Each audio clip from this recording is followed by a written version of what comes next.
So I will have to come closer to the microphone.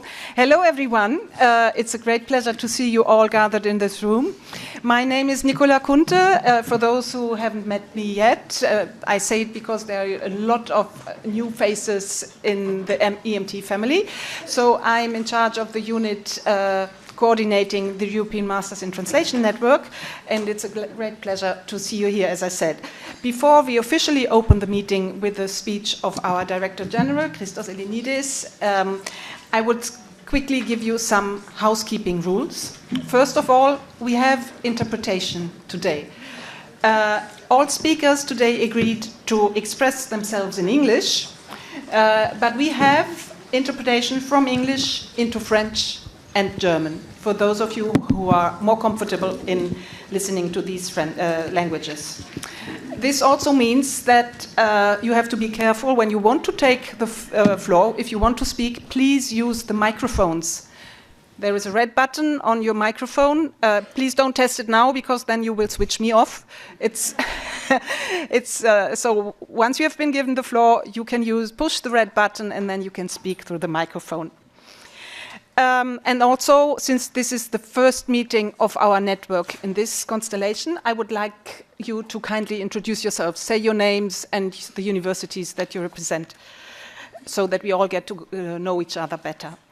Then we also have web streaming for colleagues of yours who would like to follow the meeting online, but as you know, we couldn't invite everybody dealing with the EMT at your universities. And of course, not of course, but unfortunately, we also have one colleague who couldn't come to the meeting today, and she's following us via the web streaming as well. Best wishes for a speedy recovery if you can see us and listen to us already now. But still be reassured, this is an EMT network meeting only for EMT members. The web streaming link hasn't been shared with the general public. It is, as usual, an internal meeting of the network. But we still want to let the world outside the EMT know that we are there and what is happening, and that's why we are also present on social media today. So if you would like to also communicate about the meeting today on social media, please don't forget about our hashtag EMTNet. It was supposed to appear on the screen, but I'm not sure. Anyway, I think most of you know it by now. And so that was it for the housekeeping rules. From my side, I pass the floor to Christos and his opening speech.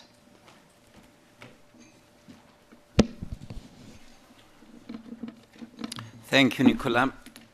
Good afternoon, ladies and gentlemen, members of the EMT network. It is really humbling, very humbling, for me to see all of you here in this midst, and with all the knowledge that is accumulated in this room, I am really, like I said, humbled. So a very warm welcome to Brussels and to the European Commission headquarters. A very well welcome to the inauguration of our new EMT network. My name is Christos Ellinides, and I am the Director-General of the Directorate-General for Translation, DGT, of the European Commission. The EMT network is one of our flagship activities, and it is really at the very heart of our work, supporting our ambition to promote a multicultural, multilingual Europe. Our mission here in DGT is to provide high-quality translation and editing services using the latest technologies to the European Commission and beyond. We ensure that EU legislation and policies that affect people's lives on a daily basis are available in all official languages of the European Union.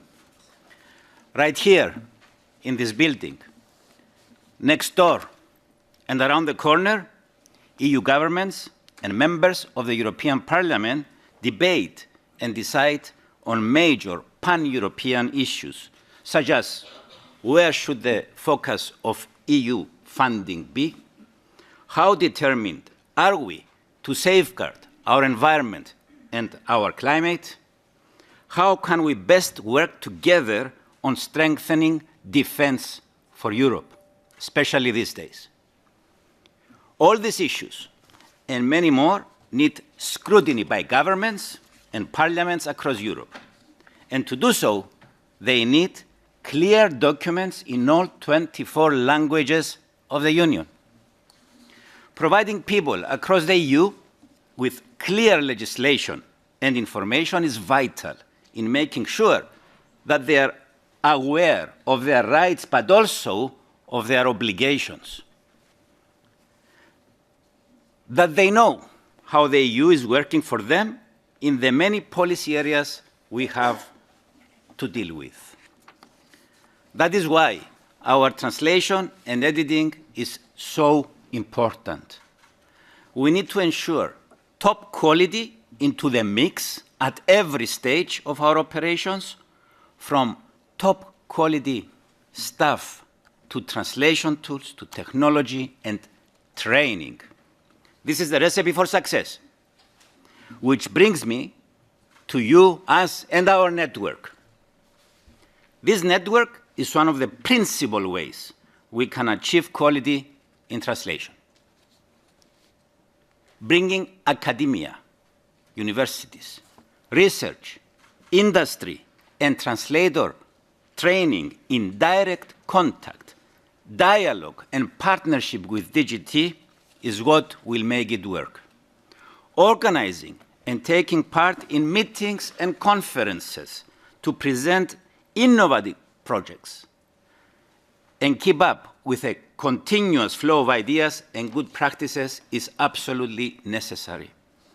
Providing insight into specialist fields such as audiovisual translation, localization, terminology management, and AI-based multilingual technologies to meet the evolving needs of the market.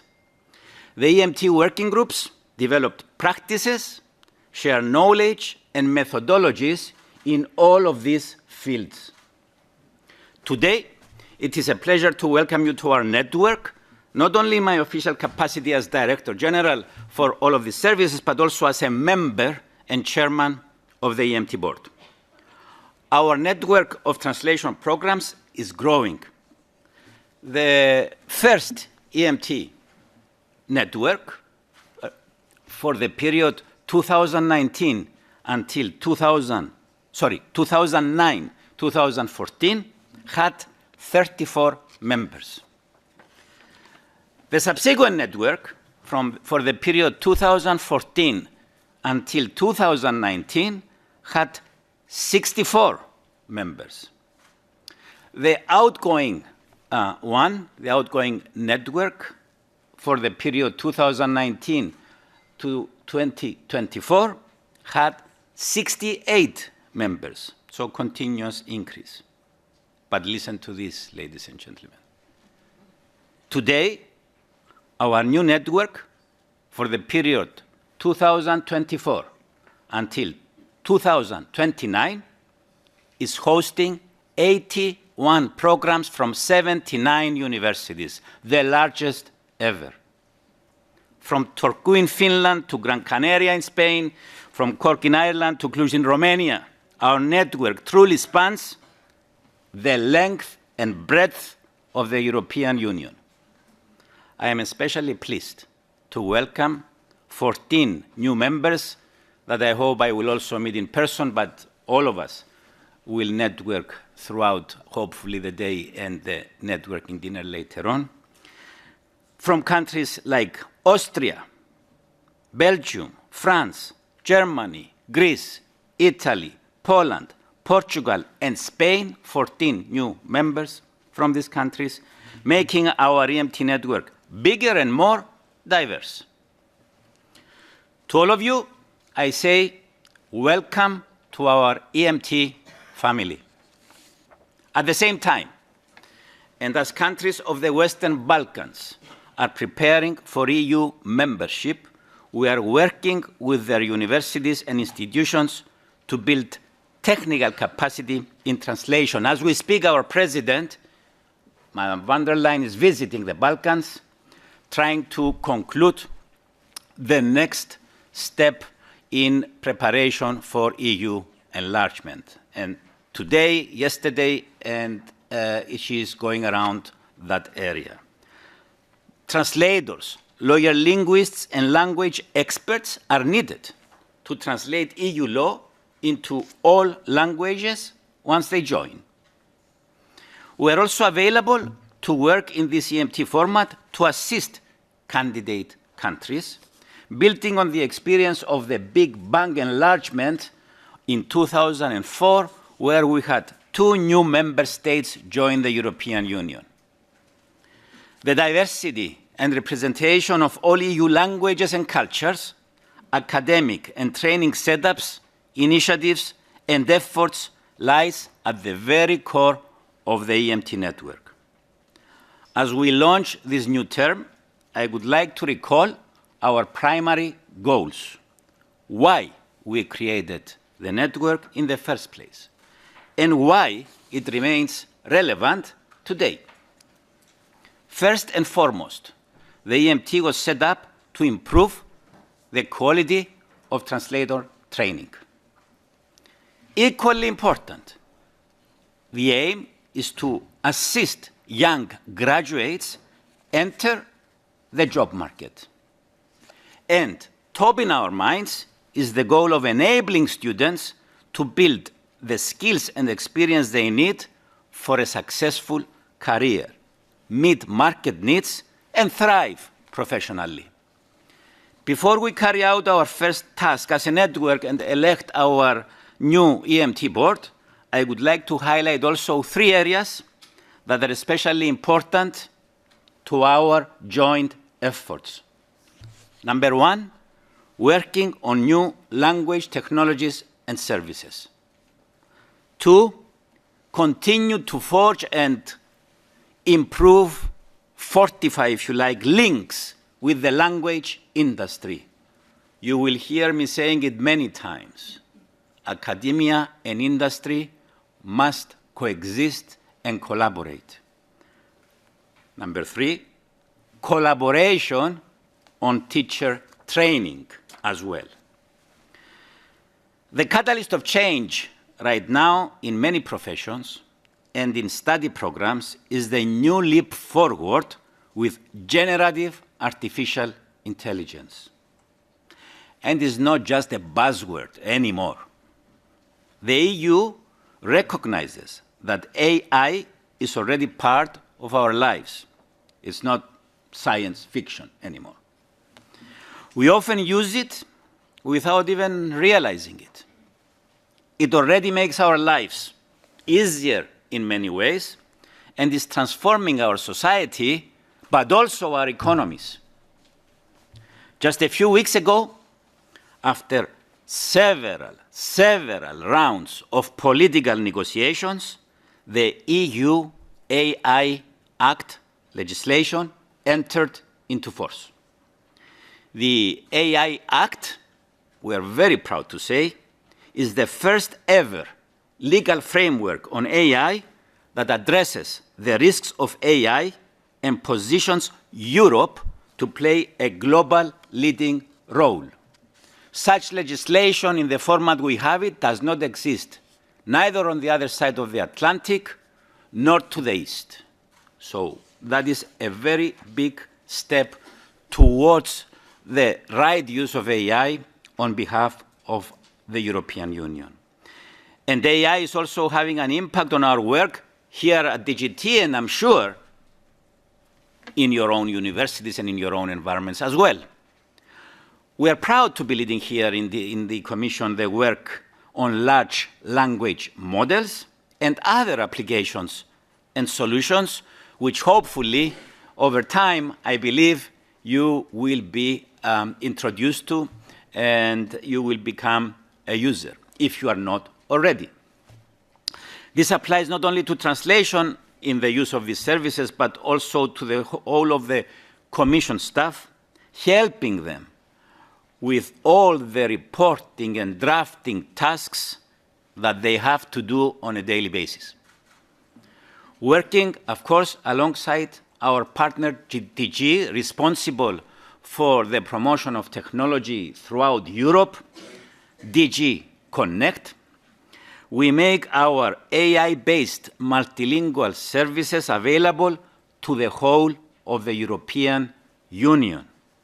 EU institutions, universities, academia in general, NGOs, SMEs, public administrations in member states, and other stakeholders throughout Europe. And these services, like I said, are made available in all EU languages and more. We started with our very successful e-translation, automatic translation, machine translation service, and we have continued to add new services to our AI-based multilingual service platform out there on the net. Our multilingual AI-based services are designed to speed up, like I said, drafting in different areas and in different ways. The actual intention is to generate efficiency gains by providing an analysis of issues and a narrative that can be developed further by the user of these services. The EMT network has access to our AI services, and so do the EMT students. And many of them have already actually contributed to our work and provided feedback that we take very seriously and we use.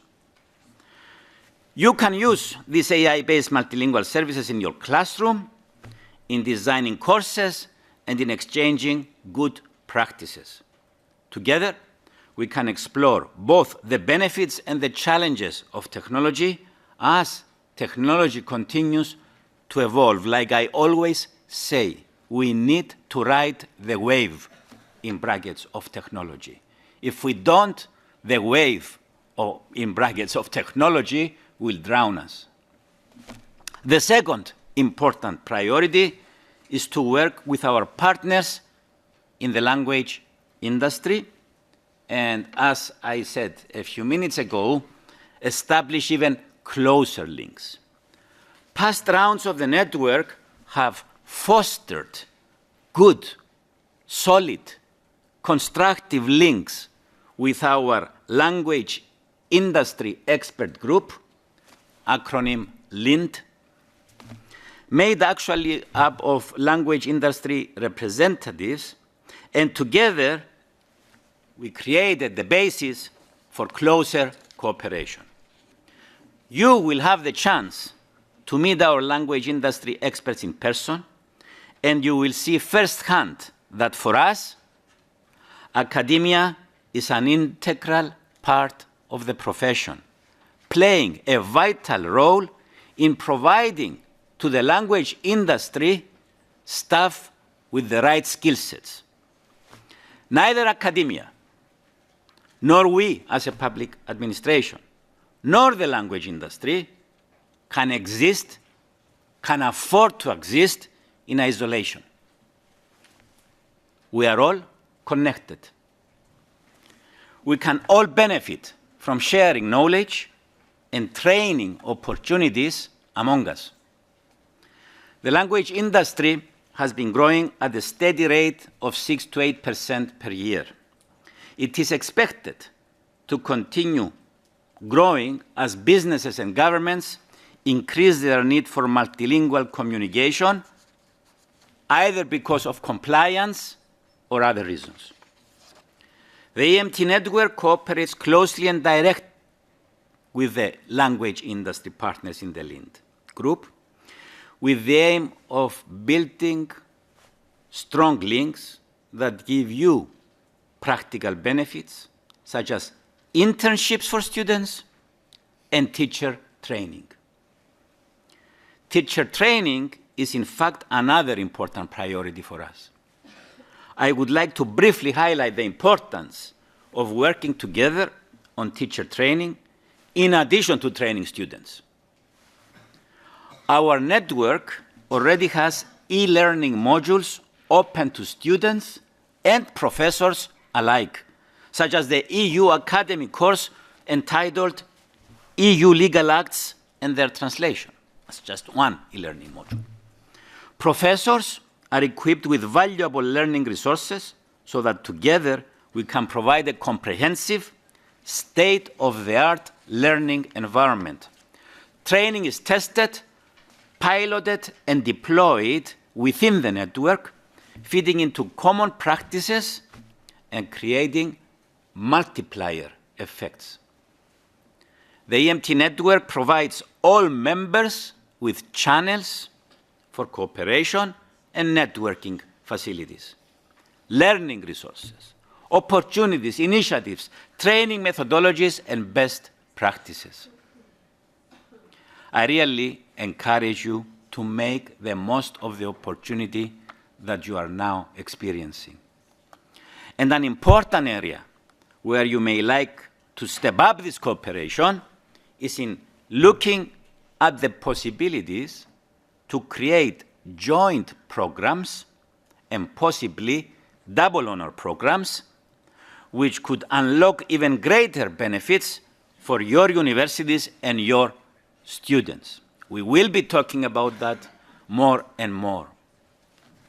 Some of our members here can attest, of course, to this, such as those already enrolled in the METS program, the Mobility in Europe for Translation Specialization, which this year, by the way, marks the 20 years of this pan-European joint program in translation. Ladies and gentlemen, members of the EMT network, we will continue to work together as a team, true to the nature of our network. We share with you, and you with us, and we all learn, so that we not only keep up with new developments, but we shape them and have a say right from the get-go. The European Masters in Translation has a new mandate that coincides with the start of a new commission next month, hopefully. This will be the second mandate for our President van der Leyen, and we expect that our new college will be in place 1st of November, since all the Commissioner-designate and Executive Vice President-designate hearings at the European Parliament will take place during the month of October. So this also is likely to bring changes. For our President, like I said, EU enlargement is a geopolitical priority, especially now with war at the EU borders. Consolidating and expanding EU integration remains a fundamental objective. We experienced the elections in Moldova last weekend. We came out winners by a margin. We will experience the elections in Georgia this weekend. But you all know the interference that has been taking place within all of these states. That is really why the motivation, aspiration of this college and our president remains very strong in the consolidation and expansion of EU integration. Our network is a successful example of EU enlargement and integration, and translation remains a key element in the whole process. Every time the EU expands, the diversity of multilingual communication increases. The new EMT also coincides with a reconfiguration we had, a reorganization we had here in DGT, bringing a new dimension to our services with technology and AI integrated into our own ways of working. We have reconfigured our Directorate-General to update our structure. We have added a new Directorate for Technology with units working specifically on AI-based services, data management, analytics, and new technologies. We also intend to expand our editing services. And this reconfiguration reflects the need to constantly adapt and evolve while becoming even more efficient and focused on priorities. So, in the interest of keeping focused and businesslike at this inaugural meeting of our network, I suggest we get straight to work and let's start making some decisions. In a few minutes, you are going to elect our new EMT board. We will also take some time to explain how the network works. We will close our first day with a nice ceremony awarding you your membership and a networking dinner in the same building. You will receive a membership award that bears the EMT trademark and declares the quality of your translation programs. Once again, welcome to Brussels. Welcome to our pan-European cooperation. Welcome to our family. And congratulations for being selected as a member of our EMT network. Thank you.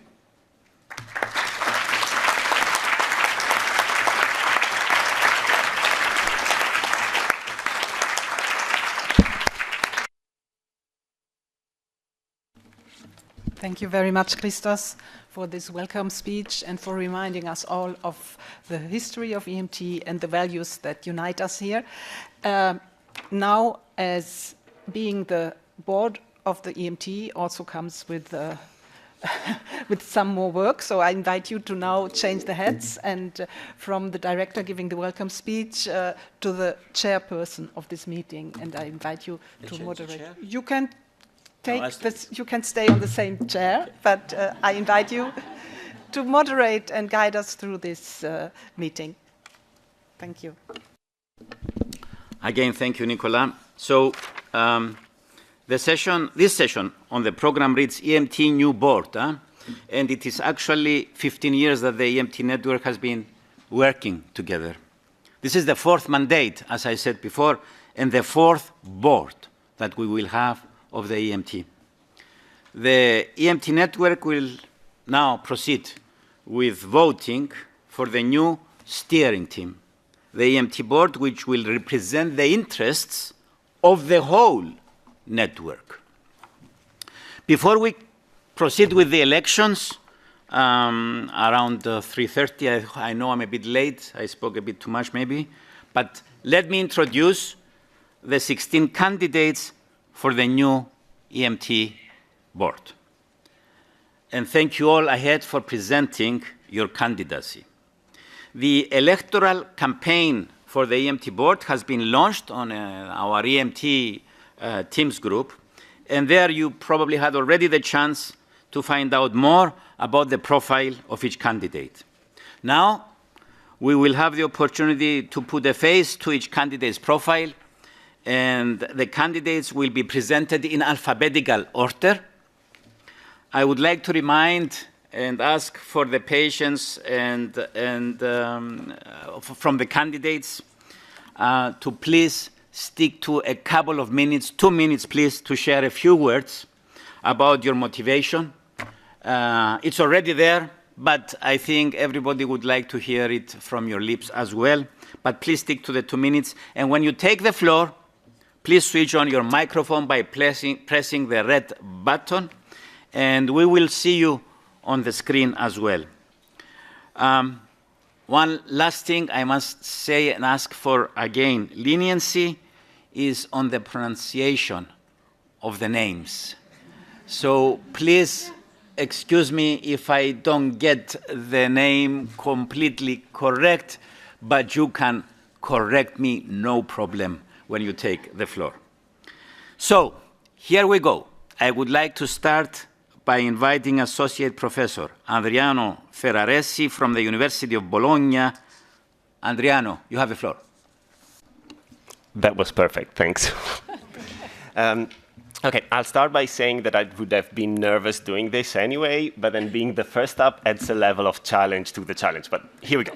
My name is Adriano Ferraresi, and I'm Associate Professor in English Language and Translation at the University of Bologna, Italy, where I teach translation technologies, and I'm the coordinator of the Masters in specialized translation. I'm presenting my candidature for the board because I deeply believe in this network. Since becoming the EMT representative for my department in 2021, I have actively participated in the meetings of the EMT and took part in the translation tools and technologies working group. It is relatively few years, but I have learned a lot from EMT colleagues along the way, and most of all, I've had the honor of experiencing how the network offers really a unique and privileged space to not only discuss translator education, but also shape it, and I would say even future-proof it. And we all know how much this is needed right now. I feel like now I want to give back to the network and contribute even more actively. I've spent the last few years reflecting on the competencies that are needed in today's language industry, and I gained some experience in how to connect with the industry itself, both as a coordinator in charge for setting up internships at my university and as a member of an Erasmus Plus project called Upskills, in which what we tried to do was exactly trying to adapt translation and modern languages university curricula to this market where technologies are evolving and are taking ever more space. So that's the experience I would be honored to share with the board and with all of you. Thank you very much for your attention and time. Thank you, Adriano.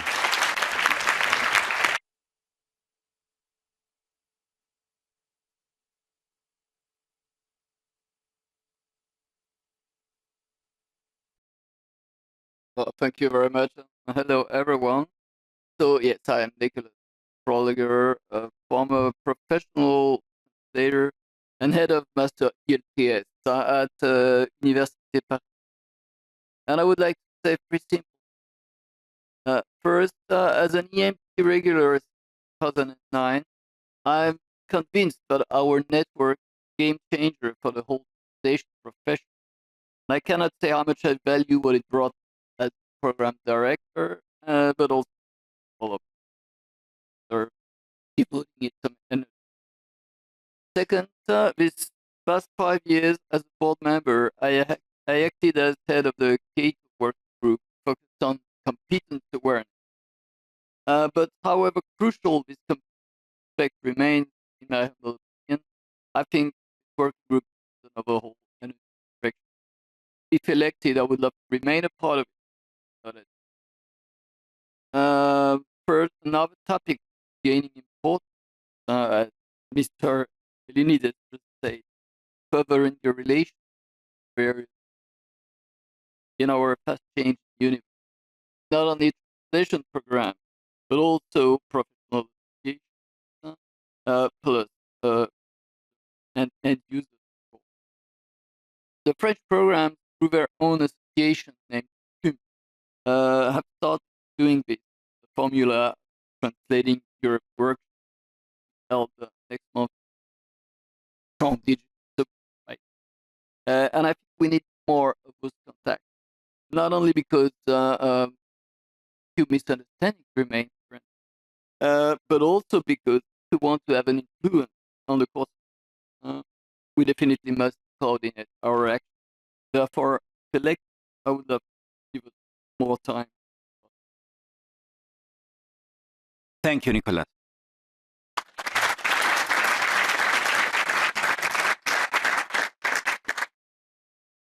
Now I'd like to invite Dr. Sabine Hanouli from the University of Antwerp. Hello, everyone. It's Sabine, but never mind. I have been working in the industry for about 20 years. Then I started teaching Italian into Dutch.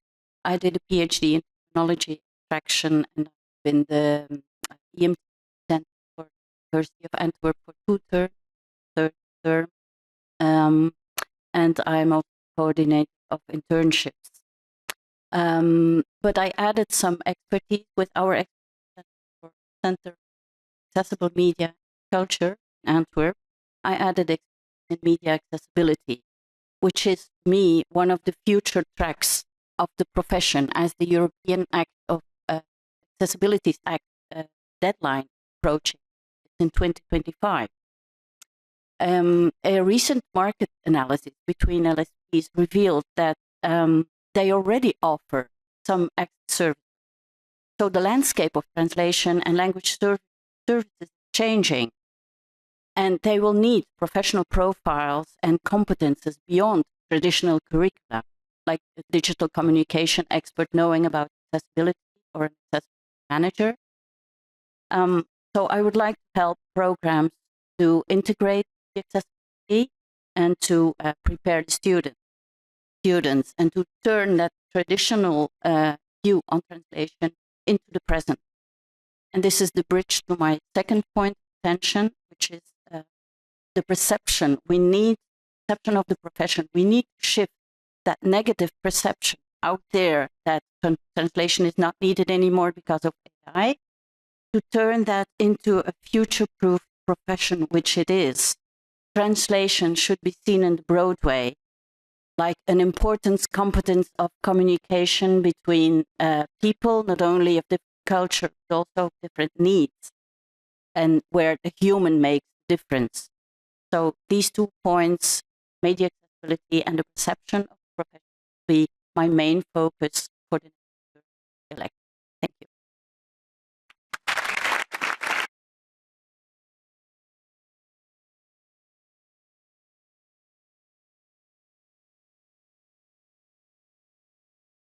Thank you, Sabine. Professor Amélie Jocelyn Liray from the University. Hi everyone, my name is Amélie. That sign, French sign, given to me by my deaf students, way before that was very loud. I want them. So who am I? I'm a full professor in studies in France. I run also ran. I've been in charge of the master program in translation and interpretation there. One of the specificities of our program is to train sign language interpreters and also deaf translators. Very ability. What do I teach? I teach a wide range of courses, methodology, terminology, and translation technology. Now, my main research interests are lexicography, technology, opera. I've also studied this about technological French sign language, and also work on psychology. So what do I think about net? I think it's crucial to exchange ideas, think about what we have to do and how. That's why I've been gradually more and more involved, in French National Association since it was new, and I was re-elected to be part of that board last year. But I think it's even more important to think beyond our national and being part of the European network. So what has the EMT network brought to my master program? Our program has been a member of the EMT network since the very beginning, 2009. I'm very familiar with this building. Our professors have greatly benefited from the network in a number of ways. For instance, we collaborated twice with terminologies and state French department for us to present the results of the project. Some of our students have had the opportunity to do internships here in Brussels or in Luxembourg, and a few of them now work. Some have had the opportunity to attend the Translating Europe Forum, where they've been able to work both within academia and We've also hosted 2 in Europe workshops in Toulouse, which allowed us to gather students, academics, and from a research perspective, I've been able to make long-lasting connections with colleagues from all across Europe, for instance, with Ireland or Finland.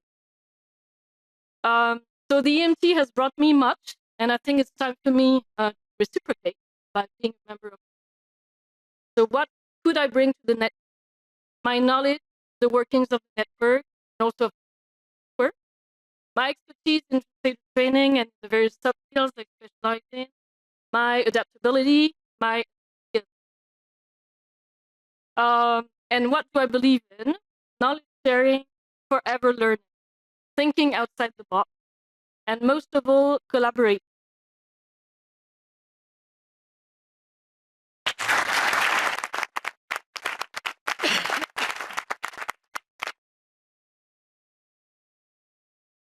Thank you, Emily. Next, we have Professor and Vice Dean for Research and the Faculty of Social Science, Art, and Humanities of Kaunas University of Technology, Ramune Gaspar. Hello, everyone. I'm Ramune Gaspar. Small with language. And the challenges that we are facing are some of them are different, but audiences that work are actually very diverse and well. By the audience, I mean, actually, I cannot ignore what correct that academia must exist. But within academia, when we talk about audience, what must address, what work think about first translator training. We think work understanding more clearly what we need to train and how and what. Then teachers and trainers cannot forget that they might well segment, especially context we are dealing with in every and we will not drown. We will not drown, but we have to pay a lot of attention. Great. What also must pay attention at smaller, attracting potential candidates wishing to pursue professional training, because demand even in a smaller like really big. The other audience, the industry. In the industry, we collaborate, work, talk, like with technology developers, with AI developers. But what we must not overlook is translators operate established because they might lack. Some of them might lack skills with AI. Non-formal lifelong learning. Well, and finally, one more thing that so science is public, the general public, how they language, and what capacity, what we can do to educate science in order to achieve our common goal, our common value for multilingual. And whether I'm elected or not, I think and I believe and I'm sure that the new board and work hard to tackle all the challenges.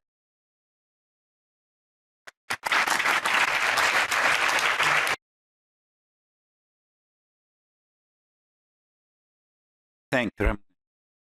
Professor Hendrik Kokkinidou from the Catholic University of Louvain. I'm the coordinator of the Master Translation at Leuven, chairperson of ISO work, giving me the opportunity to link research and technology development of ISO standards. I coordinated Qualitra, the project to find competent education for legal translation. I developed Translation Q, same brand as Tele. CAT tool that delivers automated evaluation. These activities clearer vision of the direction EMT may further develop change environment for translation. The EMT network has elevated the master translation high-profile program and giving the label other master programs can only dream about. Our mission now safeguards, strengthen, driving force that in academia, I think we are now ready to create further research practice. I have to act horizontally, adopting a healthy approach towards AI. EMT help us professors strike a balance between human character and ethics, ecology, economic, are, and AI and cloud-based translation serve particular focus with support of translation development. This includes also on a horizontal level, considering an increased role of less language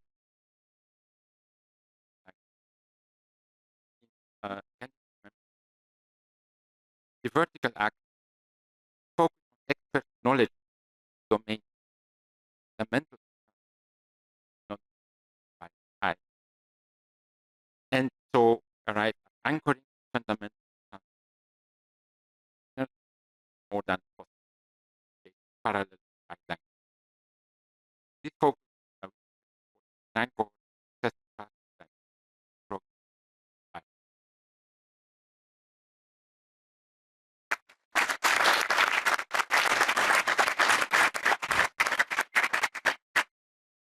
Thank you. Continue with Professor Alexandra Krause from the University of Vienna. Good afternoon, everybody. I'm Alexandra Krause from Vienna. I think many of you know me because I've been part of the board of the last two boards, and it was an honor and a pleasure to me to be part of this board.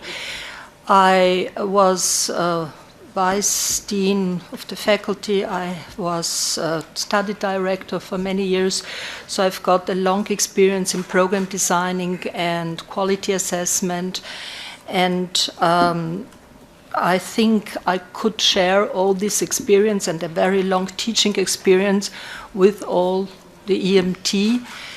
I also contributed to the EMT framework 2017. I was one of the co-authors, and a bit to the fine-tuning in the task force. And now my main goals are, again, the collaboration, or filling the gap, as I call it, between the theory and practice, so my cooperation with LIND and with the language industry. And there I'm just preparing the ALICE questionnaire 224. One of the big successes to me was that last year we could have also a questionnaire for students, because I think we have also to take into account the new generations, how they feel about our profession and how they are prepared to our profession. And so ALICE 225 will be a bit different. We are also having some questions about internships, because the internship initiative is something I consider very, very important, the collaboration or cooperation between LIND and EMT. I have been part of the Agora project, which could be a sort of model for the follow-up, so to say, of the new internship initiative. And I think I could contribute, as I said, a bit as the historic memory of the EMT and of Agora to the next steps in this sense. And I'm in the privileged position because I know that being part of the board means also is a bit time consuming if you take it seriously. So you need really to devote time to what you are doing and enthusiasm, as colleagues said. And I think I'm in the privileged situation. I'm only teaching anymore. I have no functions, nothing at all anymore. And so I have, let's say, not really spare time, but a bit more time to devote to the EMT board, which could be an advantage for the EMT board. That's what I'm thinking. So if you want me, I would be glad to continue on this track.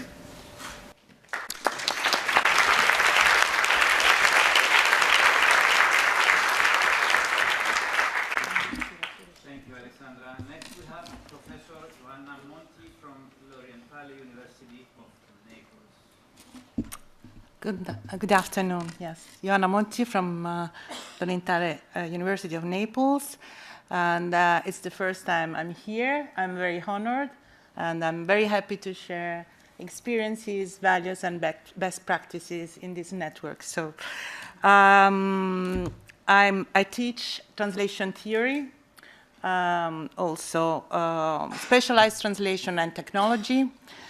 CAT tools and machine translation, and a very new course titled Multilingual Data and Language Models for Digital Humanities. I'm also the coordinator of the master course in specialized translation at the Orientale. So I have a very hybrid profile in one sense, because I'm basically a computational linguist, but I also work in the translation field. And I gained this experience also during a decade when I worked for a research center, a private research center, managing national, international projects based on language technologies and also machine translation. And this was, let's say, in the 2000, between 90s and 2000. I have a PhD in computational linguistics. So I focus mainly on language processing and translation technologies. And I'm also a member of a PhD program, Italian national PhD program in AI, so AI for Society, where I have 3 students working on machine translation, basically on machine translation and LLMs. So concerning translation of creative text, gender bias, and also augmented translation.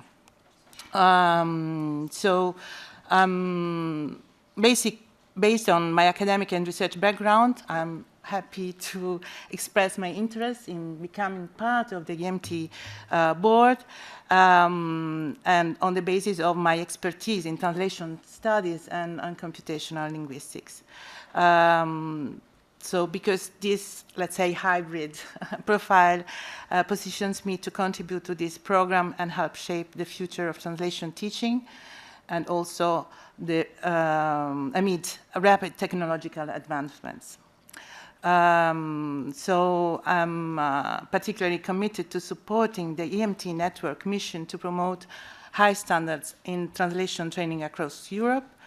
And I also hope to give my contribution in, let's say, to promote a forward-looking approach that incorporates technology into translation education, both for students and also professors and teachers, fostering the integration of new tools and methodologies. So I'm really, let's say, confident that somehow my skills could contribute somehow and to the EMT network, and I'm really eager to contribute to its ongoing success in elevating the standards of translator training in Europe. Thank you.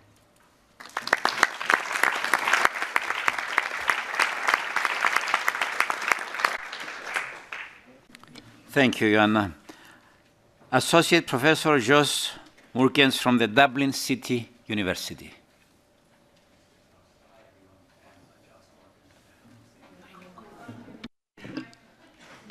The button works. Yeah. Apologies. Thank you, Christos, and hi, everyone. I'm Jos Murkens from Dublin City University. At DCU, I teach about translation technology and audiovisual translation. I'm science lead for a group in the ADAPT Research Centre that covers machine translation and natural language processing, and a member of the Institute of Ethics. In recent years, my research interests have shifted from translation technology and our interactions with technology towards the implications of technology on translators and society. I've published on translation evaluation, on sustainability, on ethics in MT, ethics in AI, and of the translation industry. And in the last 3 years, I've co-authored 2 textbooks on translation technology. The most recent one looked at multilingual AI and alternatives to major commercial large language models, including small open source LLMs to maximize sovereignty. For the past 5 years, I had the privilege of working with many of you and sitting on the board of the EMT network, working with and learning from colleagues from all over Europe, from universities, from the DGT and the Lind Group. I co-chaired the technology working group with Tomasz Svoboda, through which over 70 of us shared knowledge through regular meetings, hosted invited expert talks, discussed research in reading groups, held Train the Trainer and Train the Researcher events. We also tried to form a consensus for the group to feed back into the renewed, updated competence framework and to EMT network meetings and to reports. I'd like to continue that work for the coming mandate, building stronger collaboration with Lind, sharing and updating our shared knowledge. I think it'll be important to be positive but critical. We all try to create knowledge through our research, but I think perhaps it's through our teaching that we can be most impactful and influential. Building competences and AI literacy to produce graduates who can thrive throughout their careers and make ethical decisions towards long-term benefits and the common good. Whether or not I'm elected, I look forward to working on this with all of you over the coming years. Thanks very much.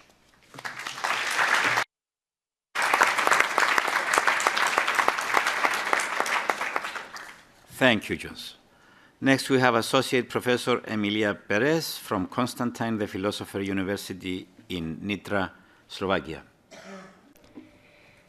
Thank you very much. Thank you and good afternoon to everyone. My name is Emilia Perez. I work at Constantine the Philosopher University in Nitra in Slovakia, where my main expertise in training and also in research is audiovisual translation, media accessibility, and business administration in translation. And I think many of you have first met me in 2016 in Nitra, when I organized one of the annual EMT network meetings in my city.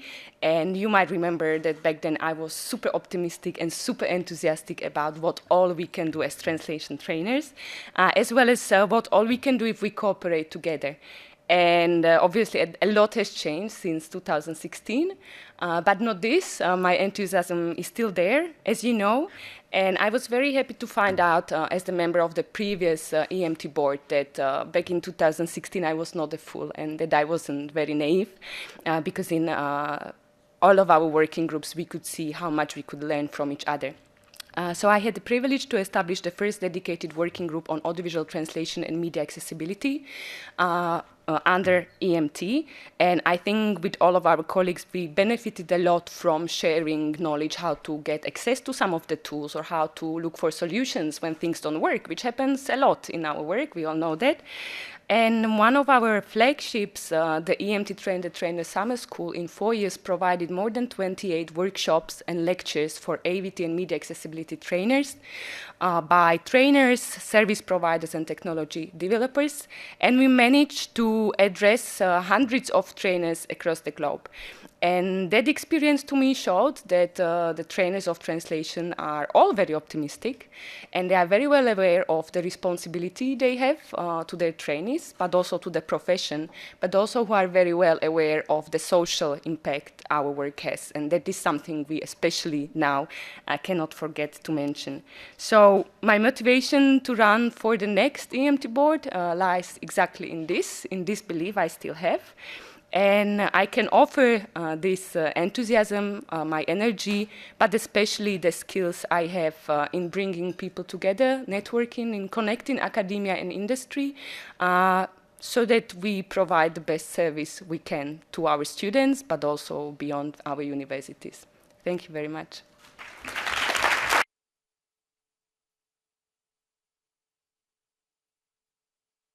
Thank you, Emilia. Next, we have Professor Niki Pokorn from the University of Ljubljana. Thank you very much. Good afternoon. My full name is Nika Kocijančić-Pokorn. That's why I make it short. And I do come from Slovenia. We have this little Slavonic corner here. As some of you may know, I have been with the EMT from its very beginnings. Alas, I'm one of the oldest. I started in 2008 as a part of an expert group who was responsible for drafting the first EMT competence framework, and we assisted the DGT in setting up the network. The problems and the goals were different then than they are now. DGT wanted to assist universities from new member states to set up high-quality translator training, and that was a worthy cause. But the situation has changed now, as many of you noticed. We now live in a time of unquestioning admiration of AI systems, of the capabilities of these systems, and the general public very often uncritically assumes that there is no need for professional translators anymore. So, if elected, I would focus on two things. First, on assisting translator trainers in finding ways of how to train, how to provide high-quality training in line with the new technological developments in the field. And secondly, to enhance the public image of translators by raising awareness of the need of the translator's expertise to ensure accurate, high-quality, and also culturally appropriate translations. And I think, with or without me, that the EMT can make a great change here in this field. Thank you.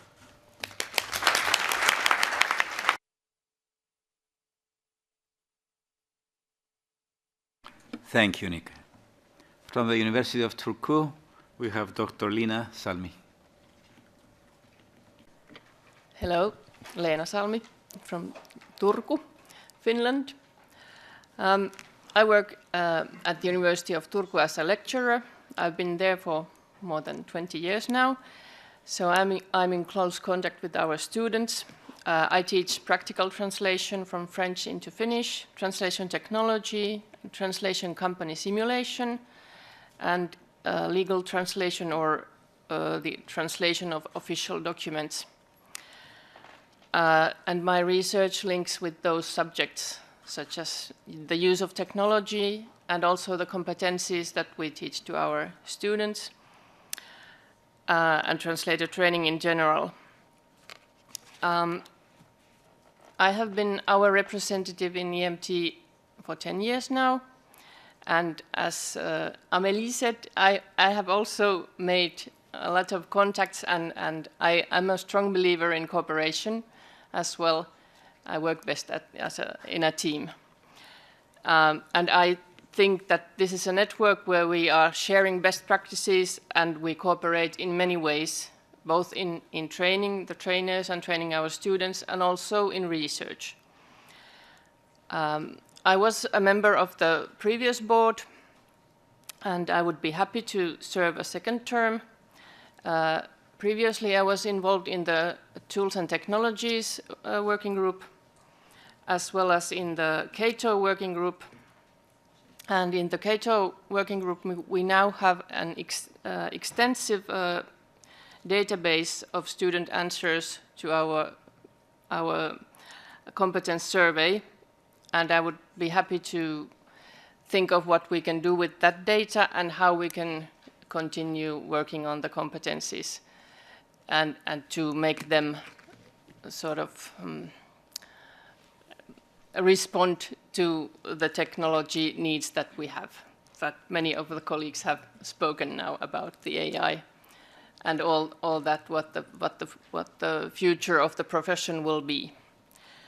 So I'm interested in those competencies, and also I have been involved in the cooperation with the LIND expert group and in the work they have started in the visibility campaign and traineeships. And I believe as well that the visibility of the profession is something that we can work on, and we need to have a positive image created, as was mentioned earlier as well. So I think it's up to us to do it. So as a team player, I would be happy to serve in the board for the next term. Thank you.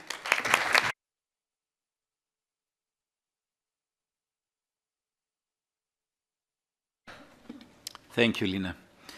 Professor Pilar Sanchez-Guillón from the Autonomous University of Barcelona. Hello, good afternoon, everyone. This is a difficult one. It's Gijón, which is very hard to pronounce.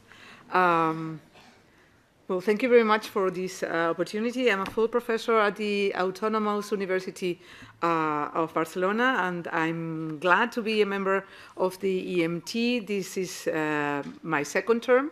In fact, this short experience has shown me how useful and relevant the EMT is for all of us.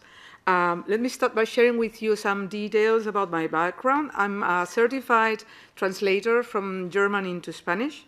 I planned to become a translator in an institution like the one that hosts us today, but instead of that, I was given the opportunity to bring back to the academia what I was learning as a professional, which are professional processes and tools. For the past 27 years, I've been involved in organizing and teaching technology and terminology courses on the BA and several MA programs on translation and interpreting. I've also been involved in lifelong learning courses for professional translators. Throughout these years, I have maintained close contact with the professional sector surrounding our university, from freelance translators associations to small and not so small LSPs. My academic experience over the years has included a number of academic management roles. I've been head of the department and vice dean for BA and MA programs in my university, as well as the director of our master's program on translation technologies in several locations since its establishment in 2001. Among the tasks I have been responsible for, I would like to highlight the modification and update of curriculums for 4 different BAs and MA degrees in translation and interpreting in my university. As far as research on translator training is concerned, I've coordinated together with my colleague Olga Torres the multi-train MT project that finished 18 months ago, more or less. Now we have started a new project, the LT Leader project on language and translation literacy, which I'm happy to say involves some EMT universities and will start publishing results very soon. Finally, I have research experience in areas such as language and translation technologies, translation quality, and professional translation settings and conditions. Now, the reasons why I decided to run for the EMT board, there are many reasons why I have decided to put myself forward, but to make it short, I believe that I can contribute to the challenges that the EMT will face over the next 5 years, thanks to my experience working and making links between the translation academic world and the professional world, and bringing professional workflows and tools into training scenarios. I'm also familiar with the complexities of inter-university cooperation, an area which I believe has great potential within the EMT framework. My university belongs to different forums and consortiums, and this administrative background allows me to contribute to this task. And of course, I'll be happy to contribute to the work on and to work on the priorities and activities that will be discussed tomorrow morning. I'm glad to see that the EMT remains so active, that 15 great colleagues and myself are running for the EMT board. And I'm convinced that it will be a strong and active board, whoever will be elected. So many thanks for the opportunity. Let's start working.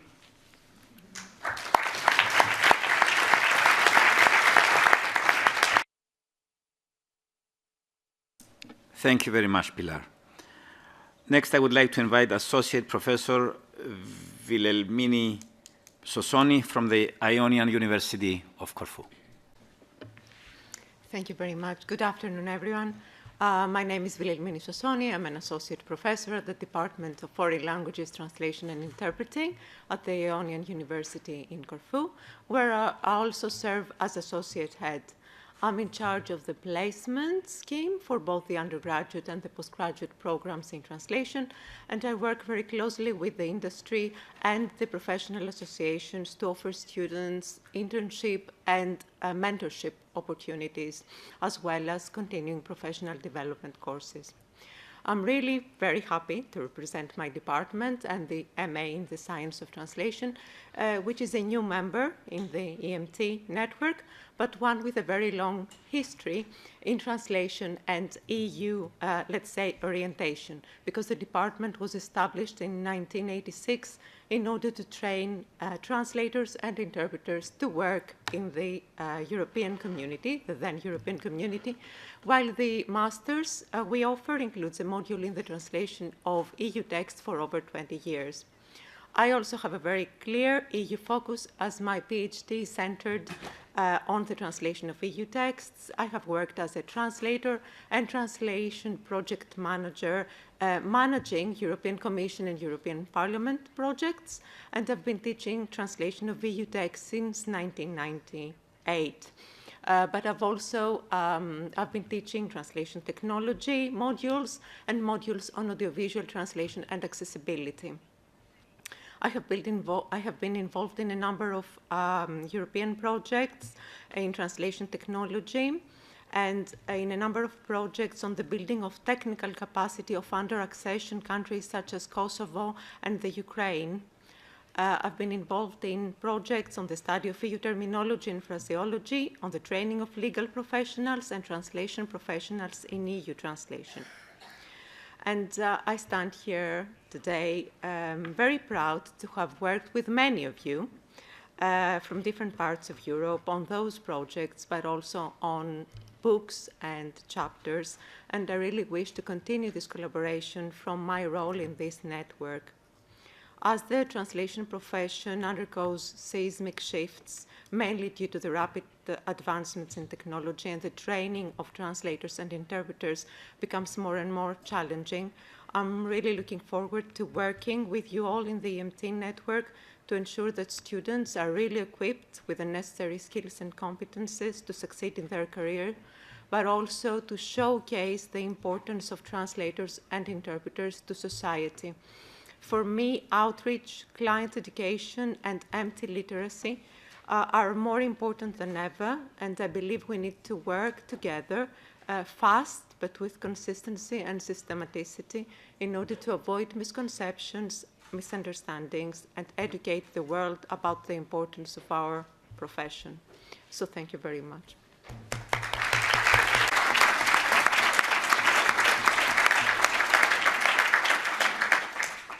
Thank you, Wilhelmini. From the Charles University in Prague, Associate Professor and Director of the Institute of Translation Studies, Tomasz Svoboda.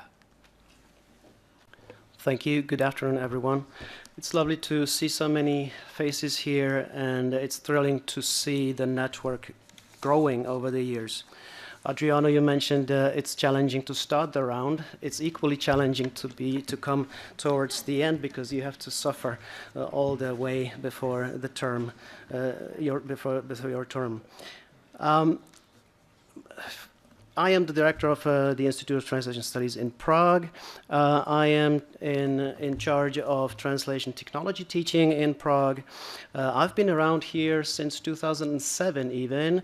I experienced the initial meeting of the preparatory meeting of the EMT in my capacity as the then translator for the DGT in Luxembourg. I've been board member for some time now. On the last two boards, I served under the work group 2, and I have a makeshift slideshow here. Work group technology under the kind and expert leadership of Jos Morkens, whom I definitely do support, so please vote for Jos as well. I had the privilege to organize an EMT conference in Prague in 2002, which was great fun, and I think it was a success. Also on the board, I helped to establish a project and research database. And thank you, everyone. Thank you, Miriam, Nikola, and Anna for taking care of that project as well. My main program point, though, something I would like to propose as a core priority for the next 5 years is sustainability. Sustainability, not in terms of the environment only, but of the profession, sustainability in the field of translation, of our study programs facing the drop of demand, and ultimately sustainability of our network itself. I think we do need to halt the declining interest. We need to face the hype that there is surrounding AI. And I suggest making EMT a brain trust for making sense of the profound and dynamic changes in the industry. For that, I would support a campaign to actually expand an initiative that is out there, launched by the LIND and FIT, a great initiative which is a step in the right direction. And I think this initiative needs to be kept up and supported going forward. So please cast your vote for me, Tomáš Svoboda, if you want to have continuity and innovation represented in the board. Thank you.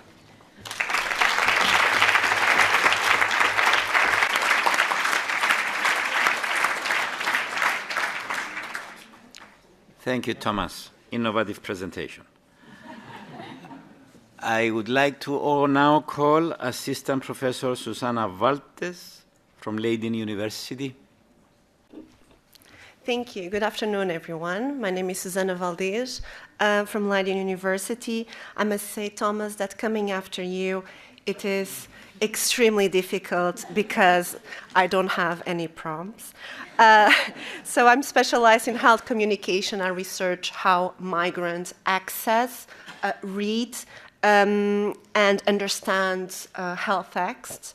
Besides my experience as a trainer, I spent a considerable number of years in the language industry, working as a specialized translator and as a language lead with big tech companies with whom I maintain a close contact. I'll keep this short. If elected, I would like to focus on 3 aspects. The first aspect is train the trainer opportunities.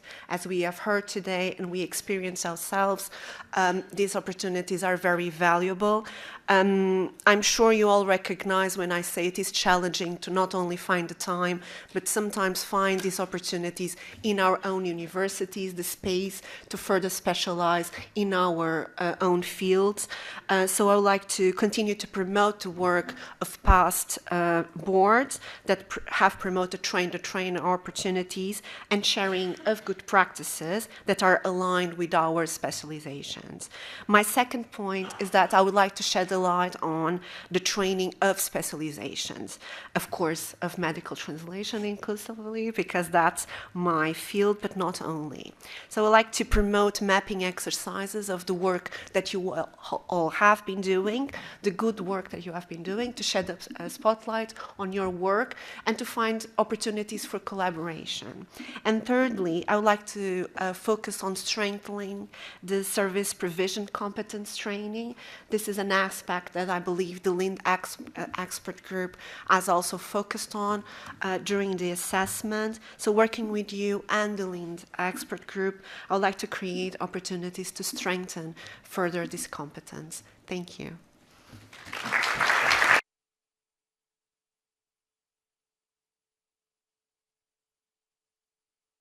Thank you, Susanna, and thank you to all the 16 candidates. If I can ask you to just stand up once for everybody to see the 16 candidates, and please give all of them a big round of applause.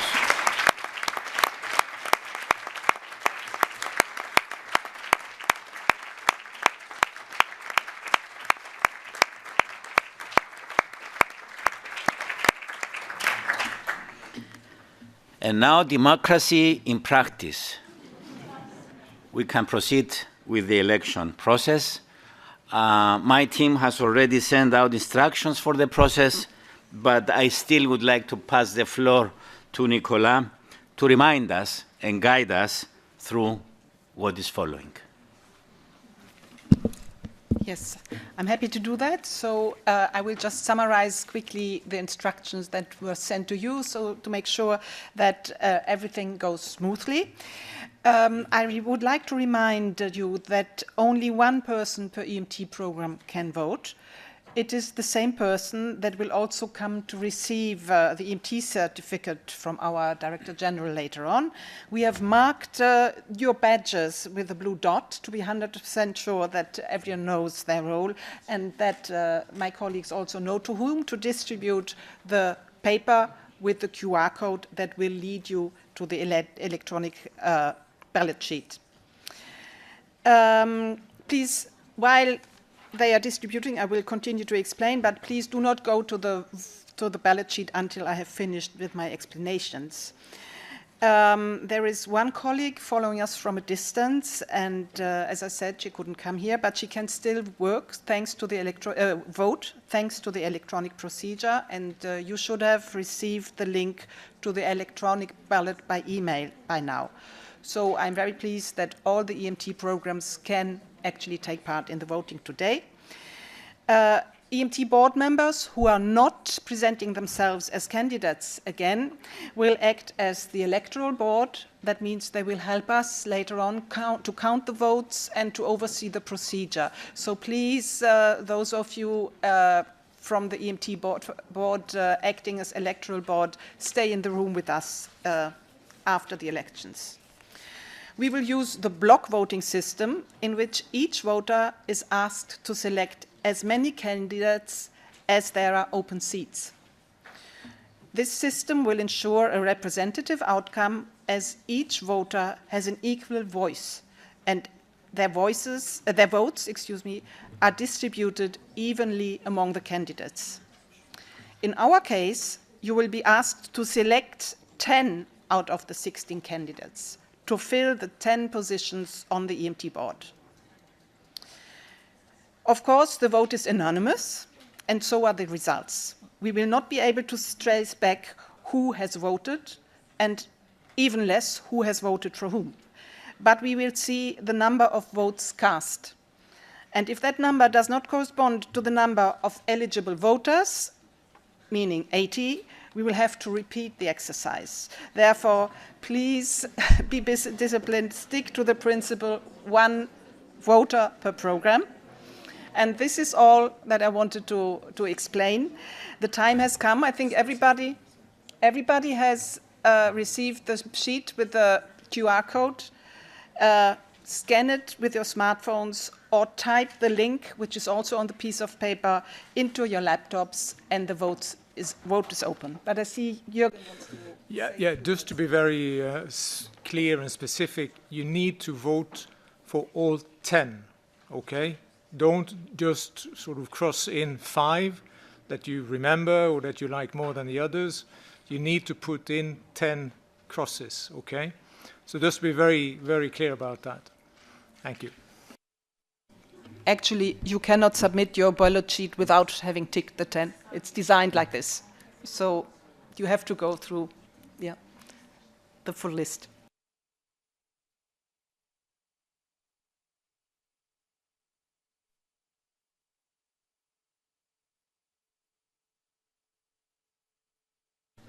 If anybody has an issue or a problem, please ask for help from the people around the room. Raise your hand. Problem here? They are not looking at me.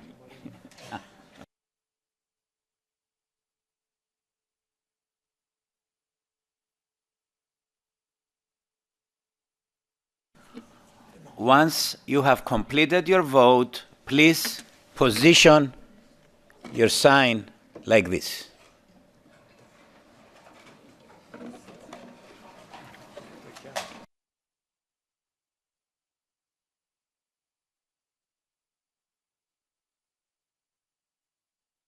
I would like to ask my team, please, to check that everybody has voted.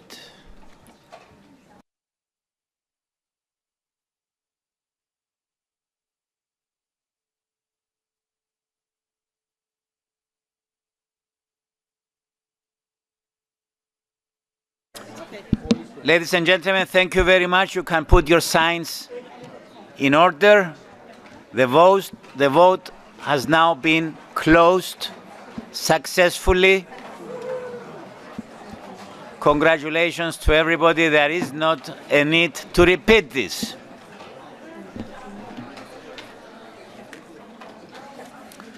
We will now let the Electoral Board convene for a little while to count the votes and confirm the validity of the results. In the meantime, the rest of us can take a little pause, and I would like to invite you, please, outside the room for a coffee break, just outside the door there. We will need to be back by 4:30. 4:30 with the results of the election process and pronounce our new next EMT board. Thank you very much. See you in a bit.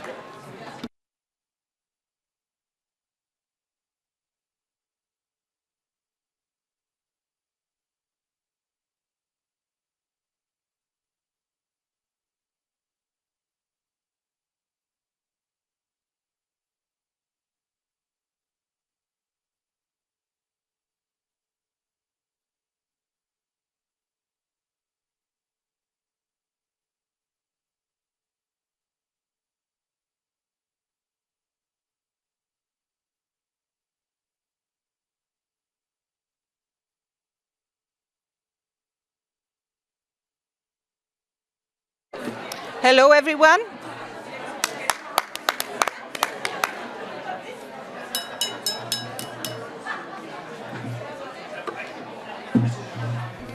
May I have your attention, please? Hello, please. Please, quiet. I am sorry, but we have to repeat the voting. Apparently, some of you have submitted their votes twice. So, yeah. So please be sure that only one person from a program actually goes to the electronic ballot. It's the person with the blue dot on their badges. And please, when you submit your vote, only push the button once. Have you? Hello? So please, only push the button once you have selected the 10 candidates that you would like to vote for. Press on submit, but only press once. It will be sent off, and you will get a notification, and then don't repeat it. Don't repeat the exercise. The vote will be counted. 3 basic things. Voters are those that have the blue dot on the badge. Only those can vote. Second, please press the button only once. Be patient, and you will receive a notification that the ballot has been submitted. And if, in case this doesn't work again, then we will revert to, we have a plan B, as always. And we will revert to traditional means of voting. Yeah. So one source of a problem could have been that you have used the same smartphone, that you have used the same smartphone among the different universities of a country. Is that possible? Because some of you had problems accessing the code. So one phone, one vote. One phone, one vote, and if you have a problem, please raise your hand. We have spare phones that you can use, but don't use the phone of one of your colleagues. So, okay. Colleagues, they have, yeah. QR code. You have the QR code? Okay, Kati, they need a QR code. You will receive a duplicate now. Please make sure that the sheet of paper that you have mentions duplicate. This is the second ballot sheet that we have prepared for in case such a situation would arise. So does every entitled voter has the new QR code now? Okay, no. Please raise your hands, those who have not received their QR code yet. It's okay. No, I think Nike has it. Nike, do you have your QR code? Ah, okay, you voted. Okay, I thought you had. Thank you for turning your signs on like last time, so we see who has completed the vote.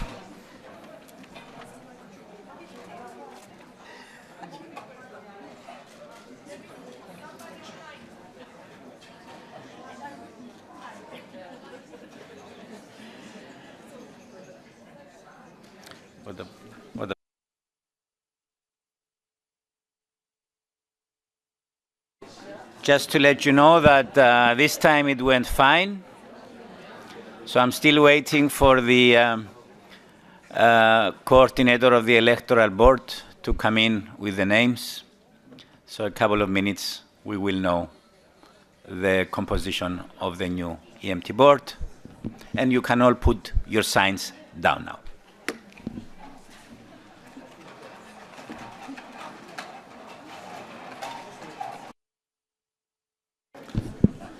Ladies and gentlemen, dear colleagues, I have the pleasure to announce the members of our new EMT Board. But before I do that, I would like to thank the Electoral Board and the coordinator who has confirmed to me the validity of the final results, and there will be a signature from each and every one of the members of the Electoral Board to be submitted to myself on the validity of the Electoral Board. So thank you to Rudy Luke, Marina Platonova, Carmen, Nikola, and Miriam. These were the 5 members of the Electoral Board, so thank you very much. And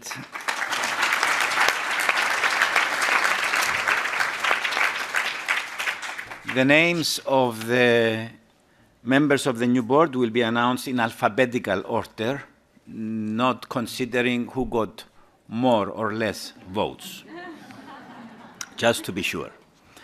And as I announce them, I think I will do it quickly. I would ask the elected members of the board to stand and stay standing until all 10 are there, or we can do it in the end. So let's do it in the end. Let's do it in the end. So, Adriano Ferraresi, University of Bologna.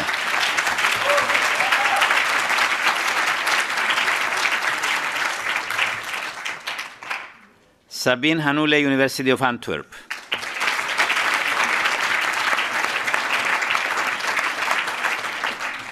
Alexandra Kraus, University of Vienna.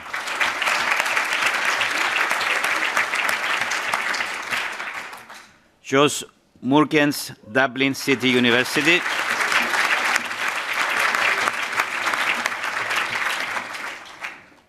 Emilia Perez, Constantine the Philosopher, University of Nitra. Nike Pokorn, University of Ljubljana.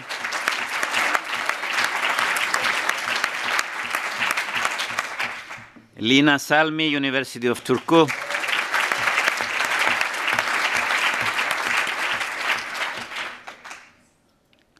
Pilar Sanchez Quijon, University of Barcelona. Thomas Svoboda, Charles University. And Susana Valtes, Leiden University.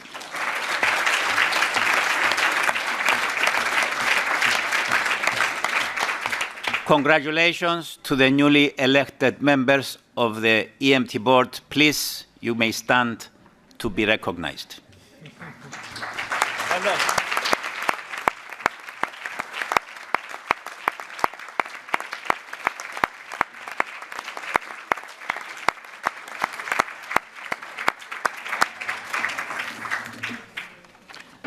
Big thanks to all 16 again. Yeah.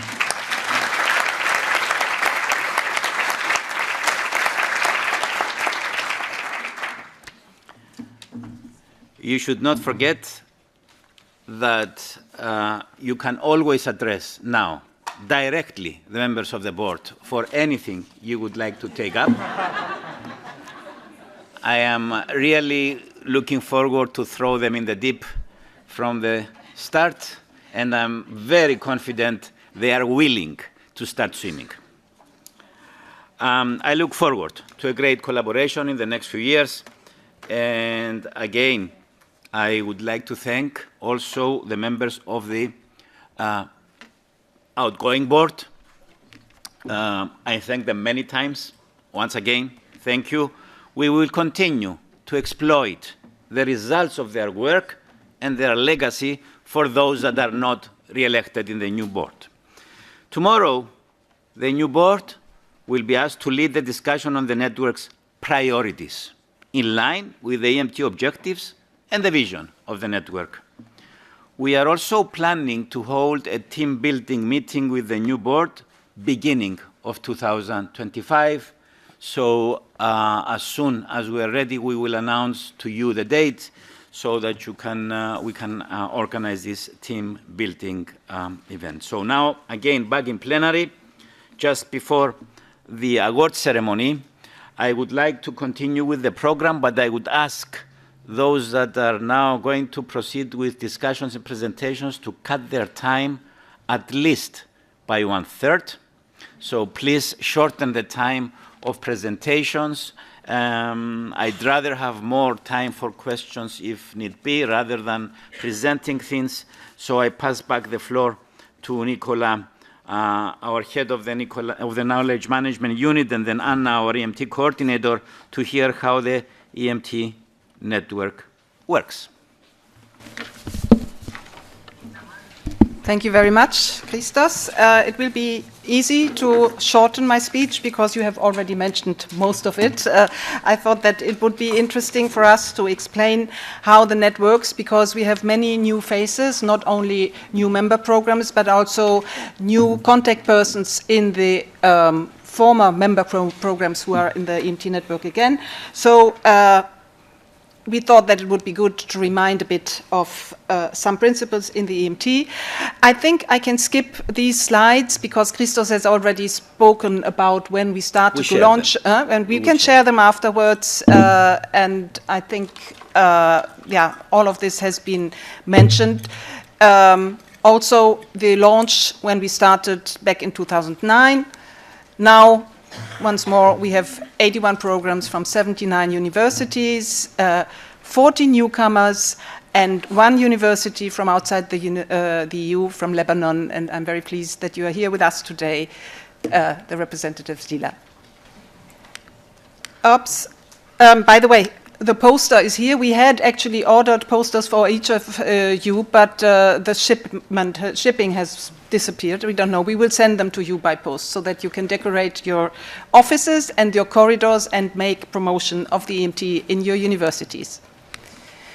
So, Christos has already also talked about our vision. So we see the European Masters in Translation network really as a strategic network because it helps us also to pursue on the European level some of the objectives that the European Commission tries to achieve with the incentives it sets for education policy. And one of these incentives is to increase the graduates' employability. That's why we have always insisted on encouraging universities to implement market-oriented professional standards, and I'm really very pleased to notice over all these years that I've been in touch with the EMT that this is a common feature across all the programs. Cooperation with the language industry is a very strong strand and feature of all the programs. And because we are so convinced that everything that the EMT has been doing so far, or from the beginning, that the competences that we have agreed upon as common objectives stand and are valid, we wanted the EMT also to be protected as a quality label, and the logo that you have all received when you were accepted to the network is actually a protected trademark. And to increase the visibility of the program, I would like to encourage all of you to use it. Use it on your website. Use it on the on your communications, on your paper. Well, probably you don't have so many paper communication and letters more, but put it in your letterheads, in your signatures. I know you all have signatures for the universities. Please add the EMT logo as well. This is how we spread information. And please, if you go and on social media and you promote the wonderful activities that you organize at the universities, do also promote them in the name of the EMT. This is very important for us to get the network known across Europe and also across the language industry, because in the language industry survey that we run regularly, or Fit Europe runs regularly, the awareness about EMT is not that high still. So please help us to promote the logo and the values of EMT, and help us to create and make the EMT as the European body of centers of excellence, because this is, we believe, you are. So here, meet the team. I think you have seen all of these faces around in the room. Christos, our president of the board in DGT, Jürgen, the director in charge of the EMT, myself, the head of unit in charge, Anna, who is now the new coordinator of the EMT network, and then our colleagues who have been running around in the room and organizing this meeting today, Kati, Corina, and Miriam behind the screen. So this is the team. These are the people with whom you are in touch when you deal with the EMT, mainly. There are, of course, other colleagues. It's a transversal and a flagship project, as Christos said. So we also collaborate, of course, across DGT with our language departments who are here today, with our communication unit that helps us also to promote the EMT as a flagship project. And so it's really a transversal project. So the DGT EMT team ensures the project management of the EMT. We are the ones who organize the calls for application and organize the selection procedure. We organize the EMT board meetings and network meetings, and of course also the follow-up. And we ensure that the communication and information flow functions and runs smoothly within the network. And this is actually the keyword on which I would like to pass on the floor to Anna, who will explain to you how we communicate in the EMT. Thank you very much, Nikola. Well, welcome, and sorry to the interpreters because I'm going to go really fast. And I'm very proud because I'm a graduate of both EMT Greek universities. So actually, how do we communicate in the EMT? Teams, teams, teams. If you're not already on Teams, something is wrong. Not with you, I'm not. But the thing is that we are all on Teams, and we are members of the DGT EMT channel. You can see our posts there. We post very regularly, but we encourage you also to post your news and make announcements for the whole network. If you have a conference, if there is a call of papers that regards and concerns the whole network, please go ahead, don't be shy. Actually, all members of the EMT universities are members of the group. And set your notifications, read the user manual that you can see that actually we have circled it in red. And there is the contact list, the EMT contact list 2024-2029. And if you have any questions about using Teams, do not hesitate to contact our tech wizard, Miriam. There she is, you know her. Every team has a tech wizard. We have Miriam. She's like very, very good. And actually, I don't think that there are many questions about using Teams. We like to communicate our news on Teams. We wouldn't like to go to resort to emails. It will be better, and we can do instant messaging and actually disseminate everything to the whole board, to the whole network, sorry. And also to communicate the work of the EMT, we have, this is also restricted access. We have a share point, we call it the EMT Knowledge Sharing Hub. There is a menu to navigate through the activities and the work of the EMT. This is where we mainly communicate our work. It's, the access is only given and granted to the EMT members. You can find there all the information pertaining regarding the function and operation of the EMT network. And you can also find the reports for the meetings. It's very important to go through this Knowledge Hub because you can see the reports on all our activities, okay? For example, the conferences, when we have meetings and conferences, when we have our meetings at the host universities, there are videos and recordings and all the slides and the presentations and the reporting on the events in this Knowledge Sharing Hub. The EMT key documents that are there on the Knowledge Sharing Hub, they are, of course, the EMT Competence Framework, and we have the English, French, and German version of the EMT Competence Framework at the entrance. You can have it in paper version if you need, if you wish. This has been work from the EMT network. You have yourself drafted the competence framework. The rules of procedure, which are being now updated, and we will communicate them to you when we have finished the document. The EMT Charter, which is drafted in every national language and will be signed by you now that we have launched a new network. The EMT certificate that will be awarded to you next on the program. The election rules, that you know how that worked. And the reports. There are a lot of reports that regard the work and the activities of the network. And we have, of course, an EMT annual report where we set our priorities and we contemplate and we report on the work done. And now, with the launch of the new network, we are going to draft all together and with the EMT board, the work program, which will define the priorities of the EMT network for the 5-year mandate. There is, of course, a Europa page, web page of the EMT. This is official commission page for the program. It is drafted in 3 working languages, in English, French, and German, but now with e-translation, you can find all the language versions translated in all the national languages. And there we have key information that not only concerns the EMT per se, but also any interested parties. Remember, you might remember that because when we launched the selection procedure, all the documents were here, because it's an open access web page on Europa, officially hosted by the European Commission, and we also have there the map and the list of our members, open to everyone interested. The EMT blog. The EMT blog is also open to everyone interested, and it hosts articles and contributions from our EMT members. This was an initiative as well as a knowledge sharing hub of the previous EMT network. These contributions are translated into English, and they are in every national language. It can be in Italian or in French or in any language of the EMT members.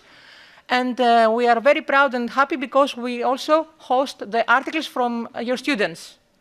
The most recent contributions have been from Trieste, the University of Trieste, where students were, you can see that they contributed a very interesting article and translated about translation quality and the profile of the translators on social media.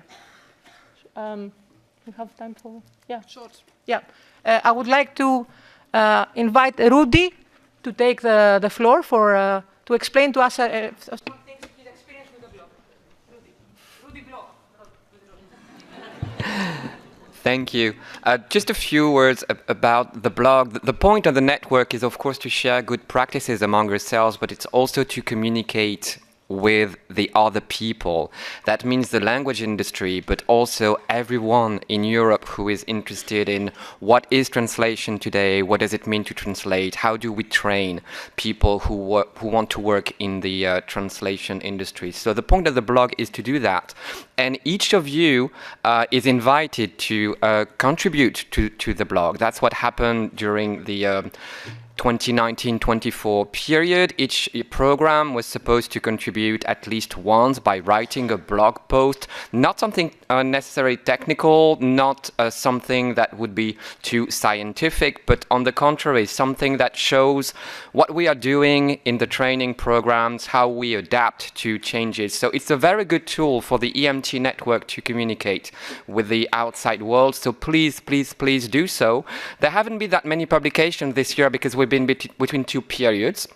So we expect things to start again now. So please contribute to the blog. And also there have been these recent years at least a dozen universities that took part in some projects that allowed students to translate blog posts that were on the blog, and this works really well. It's motivating for your students, it's great for everyone. It makes the blog multilingual, and in Europe we definitely want multilingualism to win. So there are many opportunities for you there. So long live the blog, but this is only up to you. Thank you, Rudy.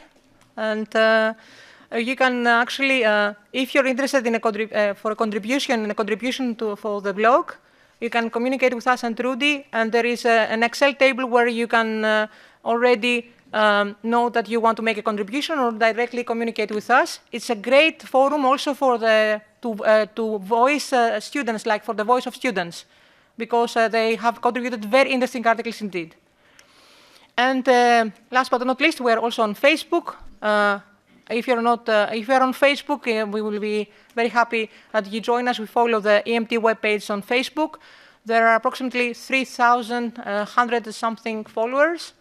And we also have a presence on the social media, at the social media of the DGT, on Translating for Europe, on Instagram, and on X. Translating for Europe too. So actually we can follow us there, and if you need to instant message something, it's either Teams or Facebook, because we actually follow all the messages there. And that's all from me. And Nikola, back to you. It was quick, eh? Yeah.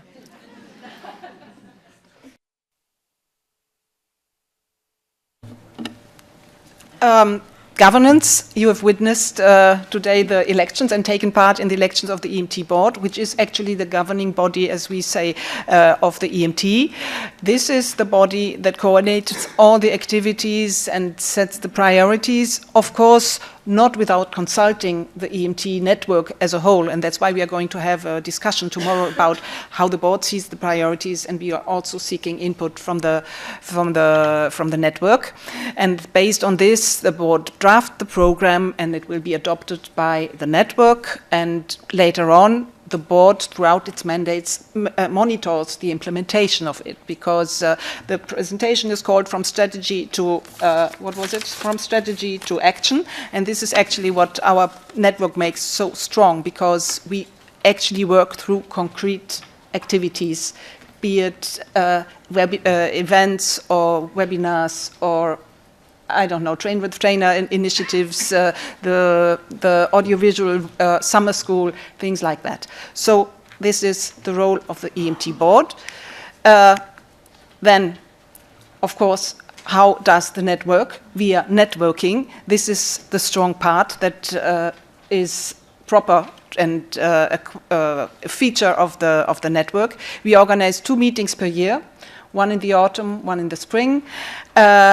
And what's the goal of it? Of course, share good practices and foster the collaboration.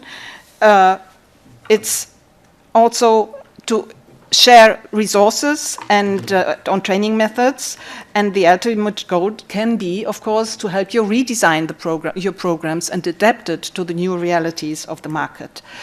And as we have already said and mentioned several times, we work through working groups in the EMT. So the networking does not stop after the 2 meetings, but you continue to collaborate on working groups. And actually, I wanted to give the floor to one of the board members now from the former board to explain how she organized her working group, to give you an example of how it works. So Carmen, please, if you could briefly. Yeah, hello everybody. Well, my name is Carmen Valero. I'm from the University of Alcalá in Madrid, and I've been the coordinator of the Masters in Intercultural Communication and Public Service Interpreting and Translation. Since the beginning of the EMT, we have been a member of this network. So just by the title, you know basically what we are, which is our field of expertise. So I was the leader of the working group mapping public service interpreting in the European Union and training in languages of lesser diffusion, with the idea of just going further in the concept of multilingualism. Because, yeah, here is mentioned EU languages and more. And so this is more that we apply, basically, talking about, you know, migrants, refugees. And so what we did is, our main idea was just to create an EMT, a public service interpreting and translation network. So we work with the industry, yeah, but also academia and society, mainly society. I think this is the third part that is not usually mentioned, and I think it's here because the European Union is becoming more and more multilingual. So we also, among the activities we developed, we also conducted a survey among our students with all the universities that they wanted to participate, just to know, how many students, speakers of what we call languages of lesser diffusion we have in our classroom. So when we mention trainers, I think we can also train the trainers in these languages, but also all the students we are having in our classrooms that they are, yes, they have this background, a different background. So now this is how we have been conducting meetings, a lot of meetings with institutions, stakeholders, NGOs, migrants associations, bringing all together, yes, cooperating. That was the main idea. So now the word is there, so I can offer my expertise and the people that they just collaborating in this project. So soon we'll have a publication of a book of good practices, just trying to have the experiences of the different countries, contributors of the different countries from the EMT network, no, that they want to show what, because obviously in all countries something is being doing with this population, and so that's basically what we did.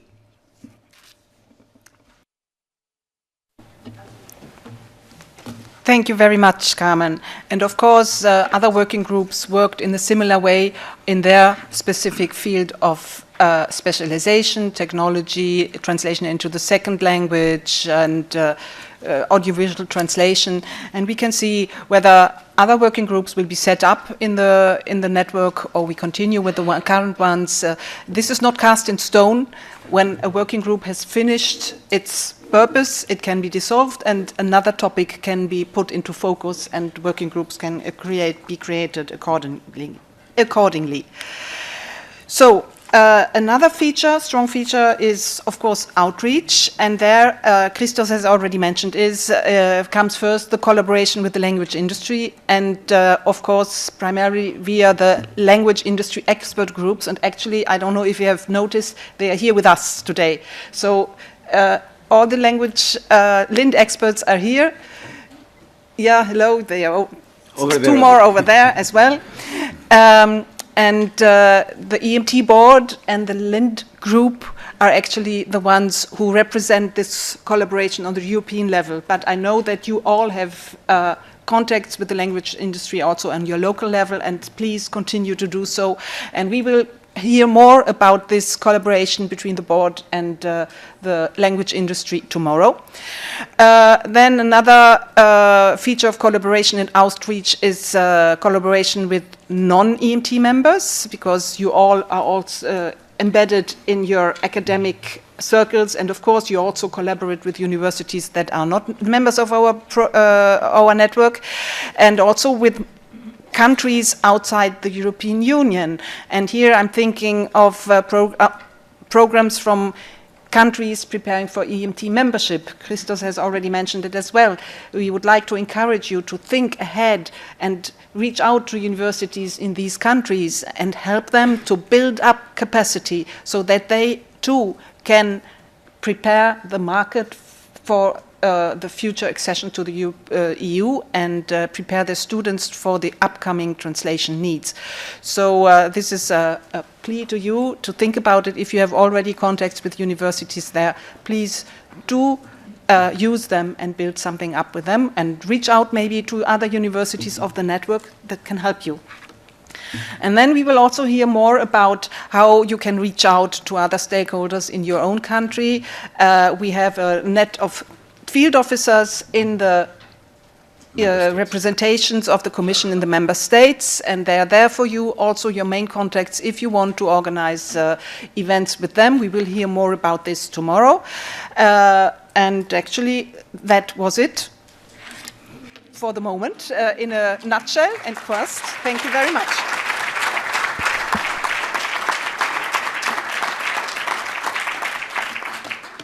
Thank you, Nikola, and the team, Rudy, Carmen, for your contributions. 3-4 more points before we proceed to the final celebration of our new EMT network. First and foremost, big thanks to our interpreters for being patient with us and following the whole of the event here.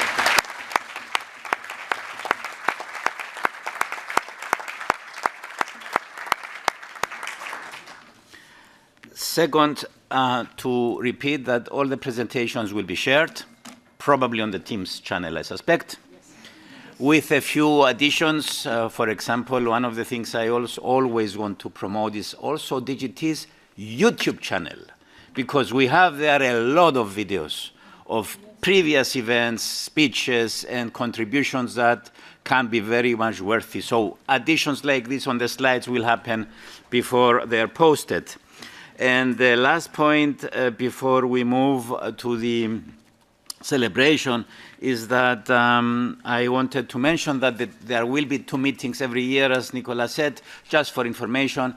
One will be online, and the other happens in the member state that has the presidency of the council on a rotating basis. So that is also for information. I think that's all. I think that we can now conclude the formality and the plenary, and we'll invite you to celebrate all together our new EMT network. I would, for all of you that you have been selected and awarded the EMT quality label, which declares your university, it really declares your university as an institution that offers top-notch translator training. Do not underestimate what you have achieved.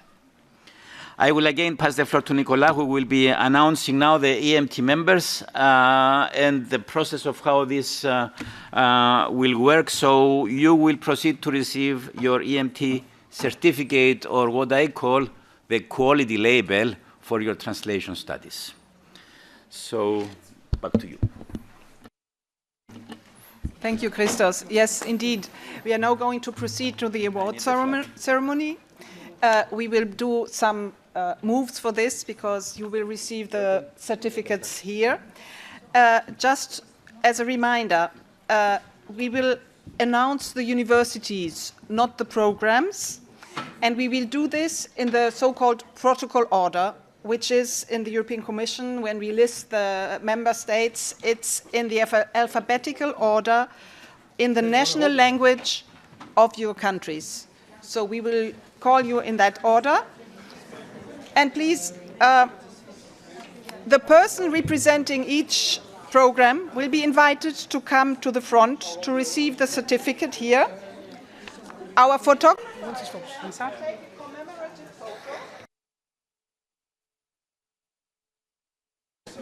Sorry,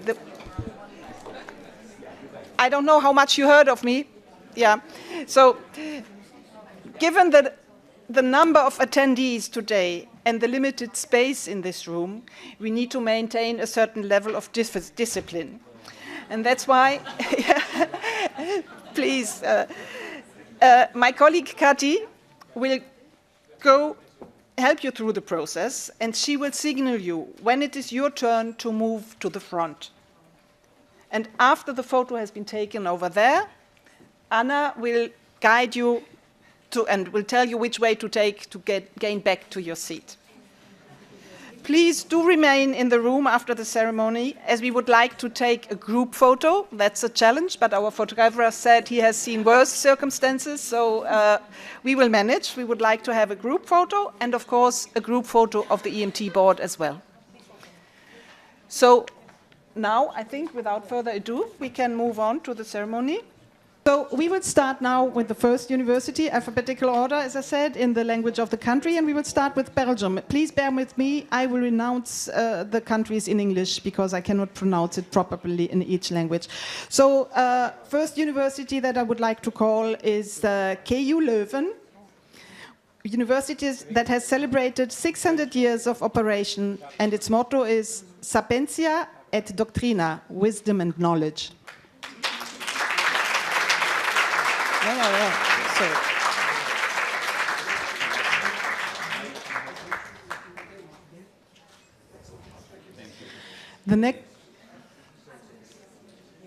The next university is University of Antwerp. And there we have also managed to find the baseline slogan of the university, which is, let's define the future. And that's what we will do together in the EMT as well.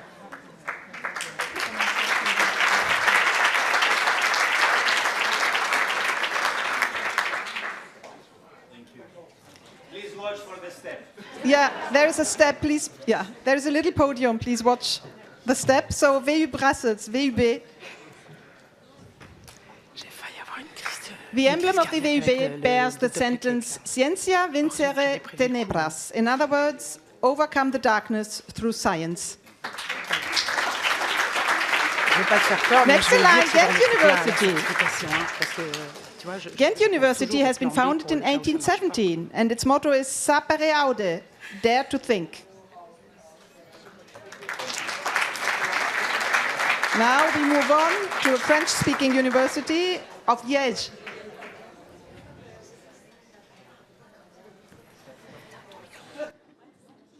Like the EMT, which strives for top quality, the motto of the University of Liège is Scientia Optimum, excellence through science. Welcome a new member to the new EMT network. Next university is the Catholic University of Louvain, which is another seat of knowledge, sede sapientia.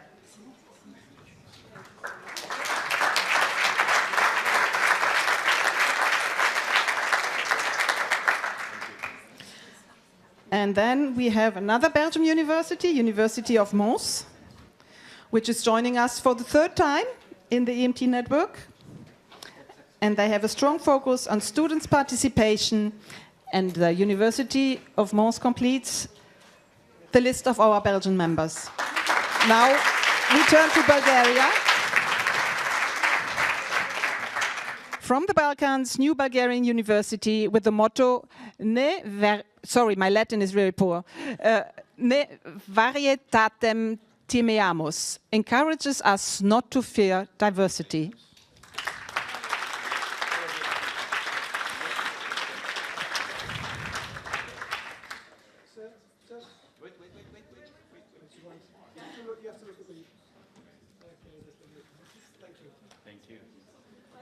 Sofia University, St. Clement Ordowski.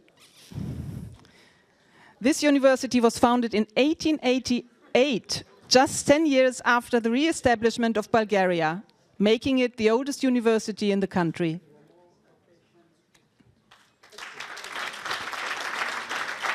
Next, Charles University, which was founded in 1348 by King Charles IV, and it was the first Studium Generale north of the Alps and east of Paris.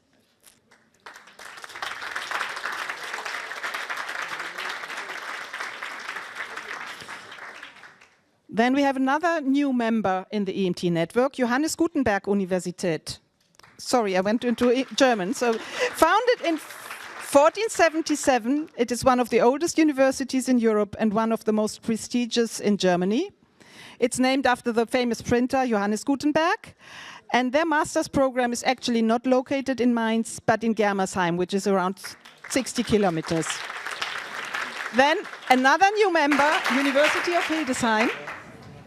University of Hildesheim, which emerged from the Teachers Training University of Lower Saxony, founded in 1946. And they bring new to the network a strong technological profile. So welcome to the university, to the EMT. Next is University of Applied Sciences Cologne, which is the largest university of applied sciences in Germany by numbers of students. And their Masters in Translation program has been an EMT member since the beginning. Thank you very much. Another program, University of Leipzig, another program that has been in the EMT since the beginning.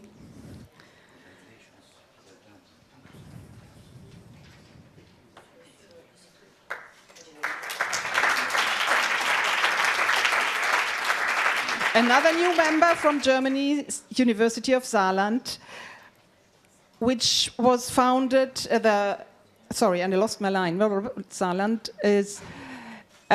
was founded in 1948 in Hamburg in cooperation with France, and they also offer double diplomas with France.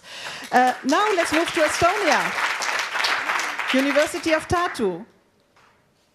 The university was designed in the early 19th century under the motto, a university in the city, a university in the park, which is reflecting the Enlightenment ideals.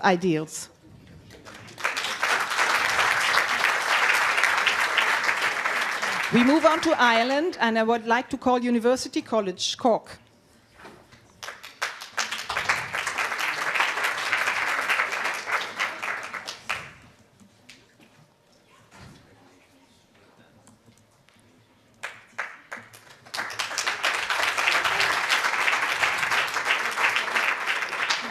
Then I make one exception to the rule because I will call a program Dublin City University Masters in Science in Translation Technology, because Dublin City University has actually two member programs.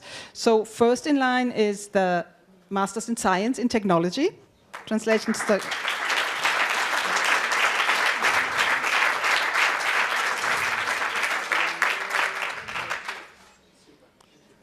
And then we have the Masters of Arts in Translation Studies from Dublin City University.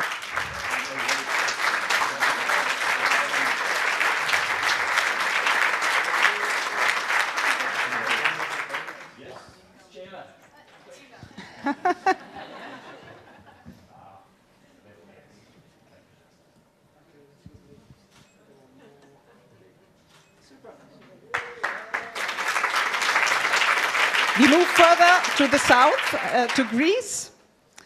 Aristotle University of Thessaloniki, please. At the Aristotle University, the motto for the philology students is in ancient Greek, and it means sacrifice the muses for the graces, encouraging the students to concentrate on their studies.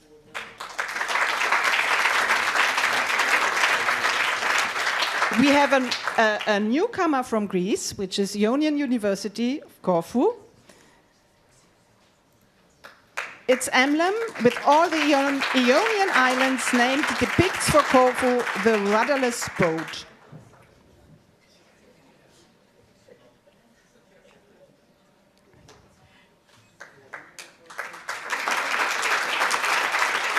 Then we move on to Spain, and I would like to call the University of Barcelona. The master's degree in translation, their master's degree in translation is called Tradumatica, and it has a very strong technological profile, training specialists in multilingual project management and expert in translation technologies.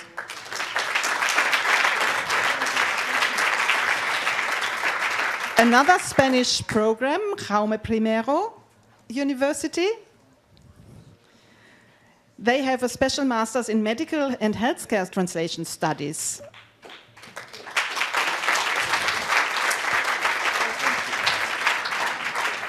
And now we move on to the University of Granada, which was founded in 1531.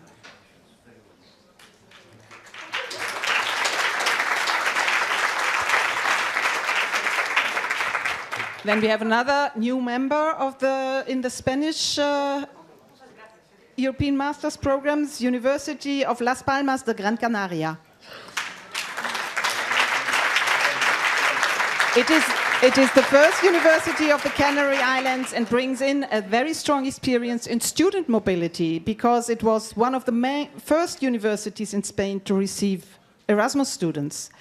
University of Alcalá is our next program that we would like to welcome in the EMT network. And they have a very strong profile, as Carmen already explained, in public service translation and interpreting. Then we would like to welcome again University of Salamanca, which has already been once a host of an EMT network meeting. And it also offers the possibility for students to follow double courses with the University of Heidelberg.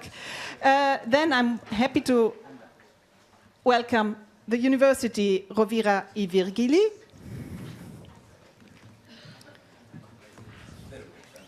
And their motto is, for wisdom free, for freedom wise. University of Vigo is one of the youngest universities or institutions in the EMT family, founded only in 1990. And it has grown to become one of the most significant institutions in the province of Pontevedra, Galicia, in Spain. Then we move to France, Aix-Marseille University.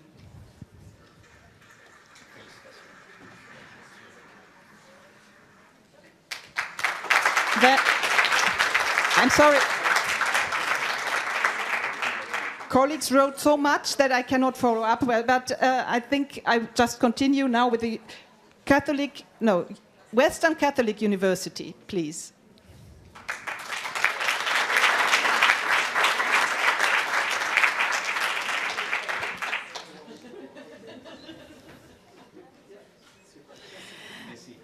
University of Caen, Normandy.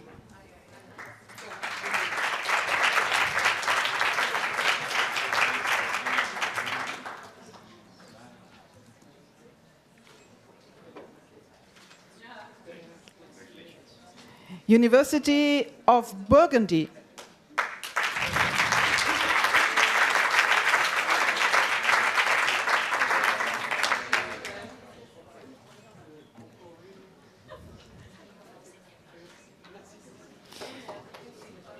University of Grenoble-Alpes.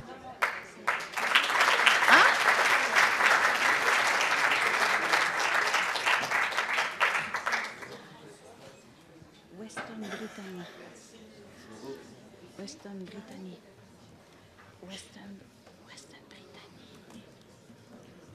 Et puis tu passes. Sorry, I'm mixing up. Non, c'est pas grave. Tu dis Western Brittany et puis tu passes à Grenoble. J'ai mal. C'est pas dedans? Ah si. Eh bien, j'ai donné le mauvais certificat. So, Western Brittany. Excuse me.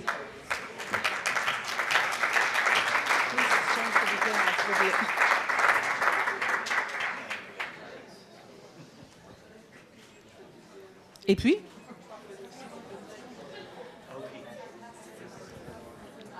Now I will again.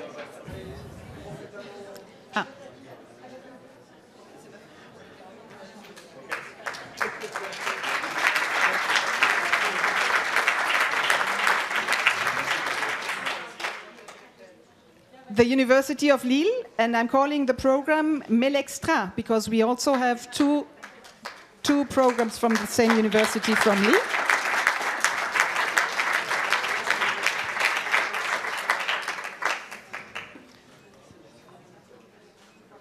And then we have, again from Lille, University of Lille, Masters in Specialized Translation.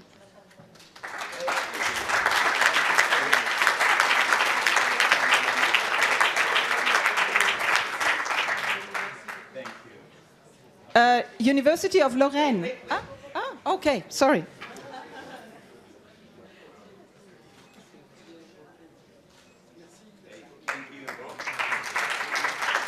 Now, University of Lorraine.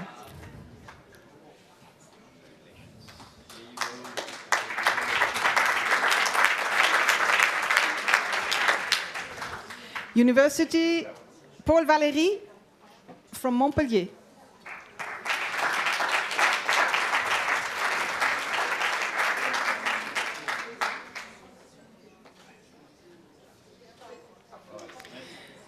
The University of Haute-Alsace.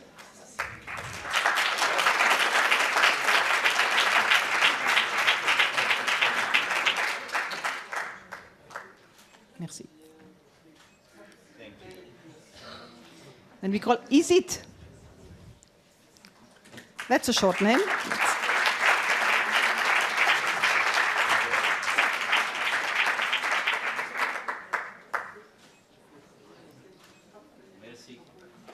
University Paris-Cité. The university has changed names many times, but the program is well known.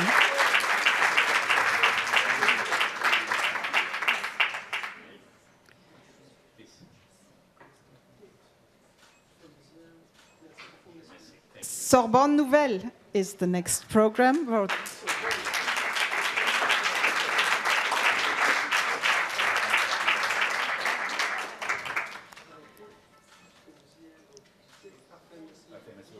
The University of Rennes, which is also one of the founding members, if I may say, of the EMT.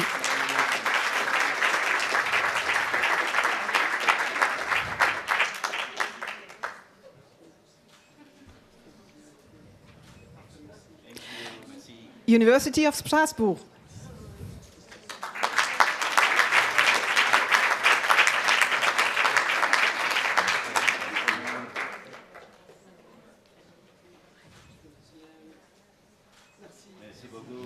University Toulouse Jean Jaurès. And we've seen already Amélie, who showed the specialization of their program, which is sign language.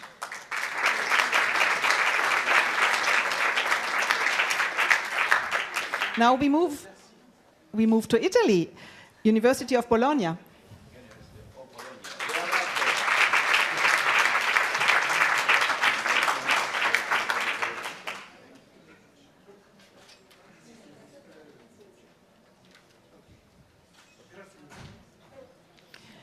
The University of Milan.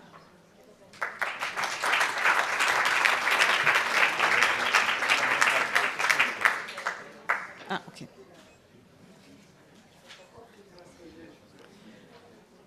University of Naples, L'Orientale.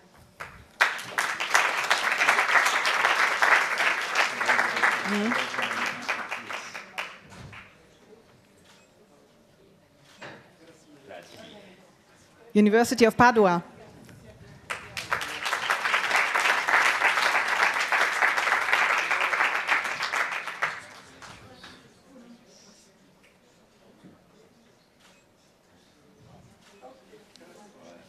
Then we have UNINT University.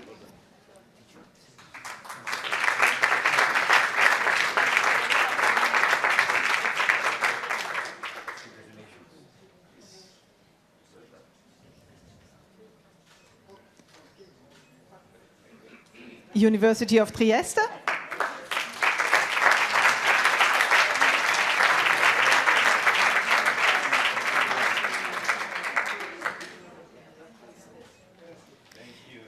University of Udine.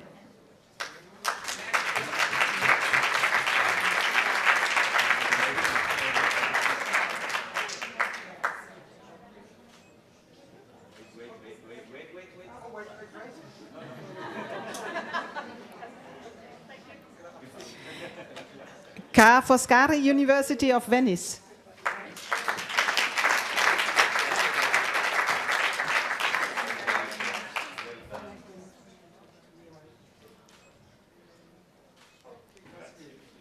Riga Technical University.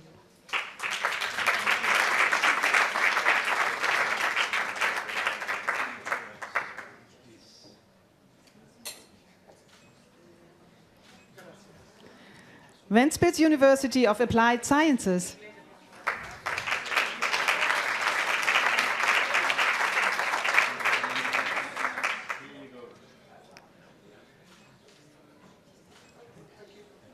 So we move on to Lithuania, Kaunas University of Technology.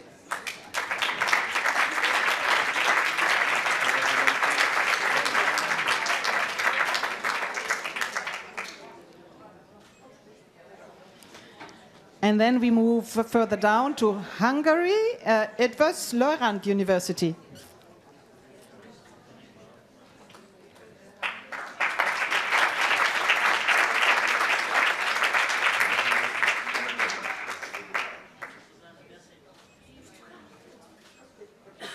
We move even further south to Malta, University of Malta.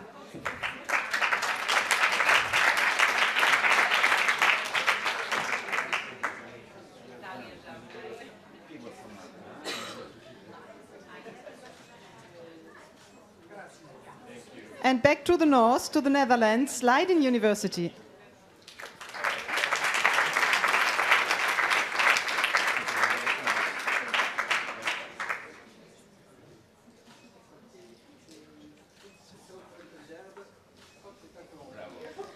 Another EMT member from the Netherlands, University of Utrecht.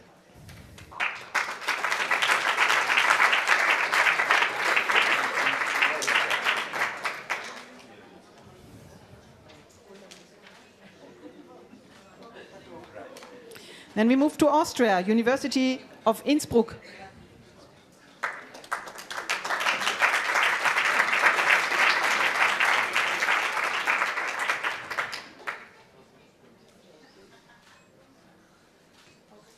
Thank you. And another well-known member in the EMT, University of Vienna.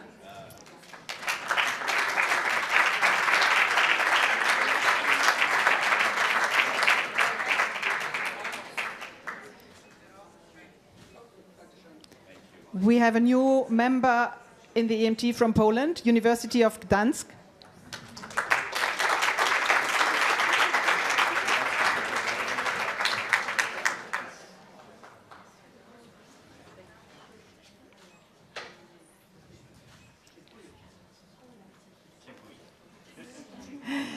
The University, Jagiellonian University from Krakow.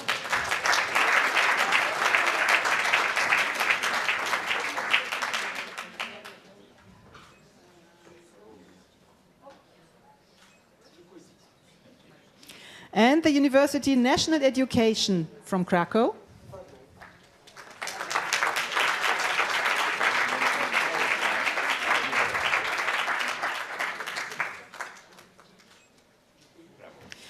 University Adam Mickiewicz from Poznan.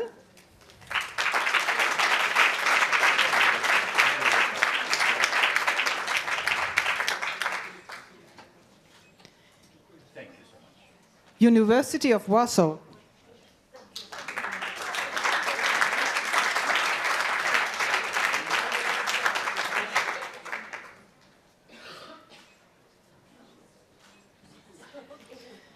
We move again to the south of Europe, Portugal, University of Minho.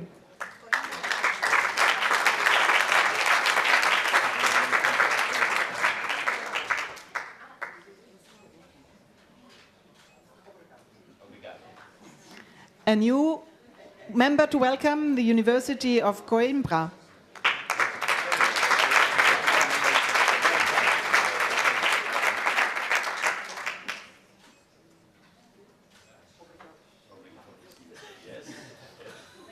University of Lisbon.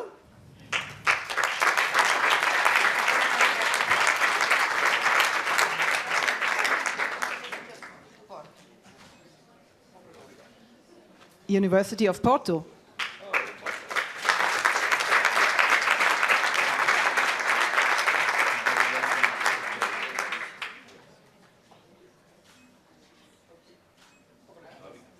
And the Polytechnic of Porto.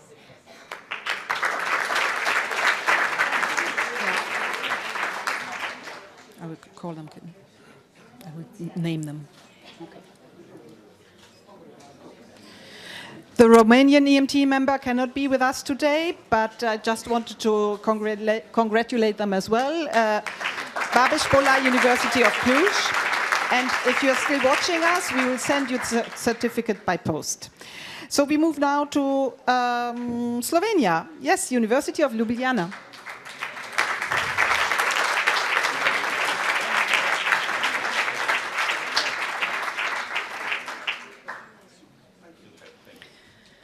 Slovakia now, the Constantine the Philosopher University of Nitra.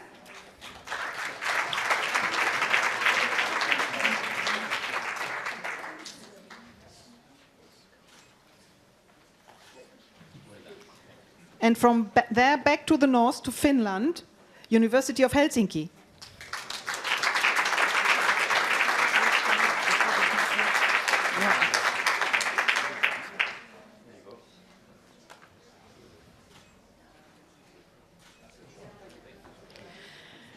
University of Eastern Finland.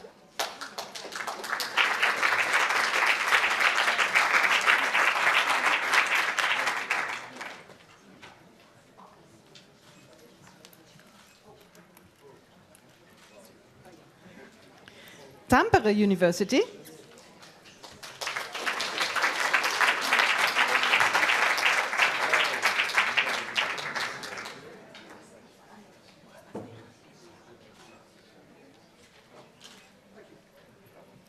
The University of Turku.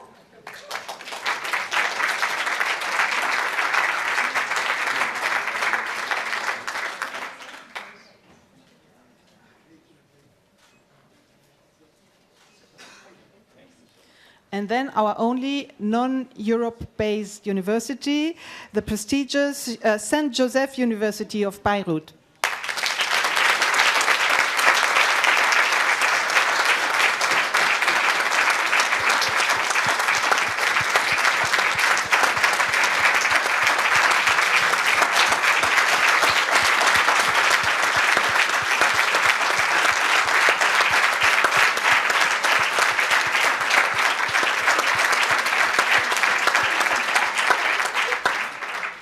Thank you very much, Christos. Thank you very much, EMT Network members. You have been exemplary, very disciplined, and we could proceed with the award ceremony faster than we thought. Thank you very much. And this means that we can now have a networking dinner.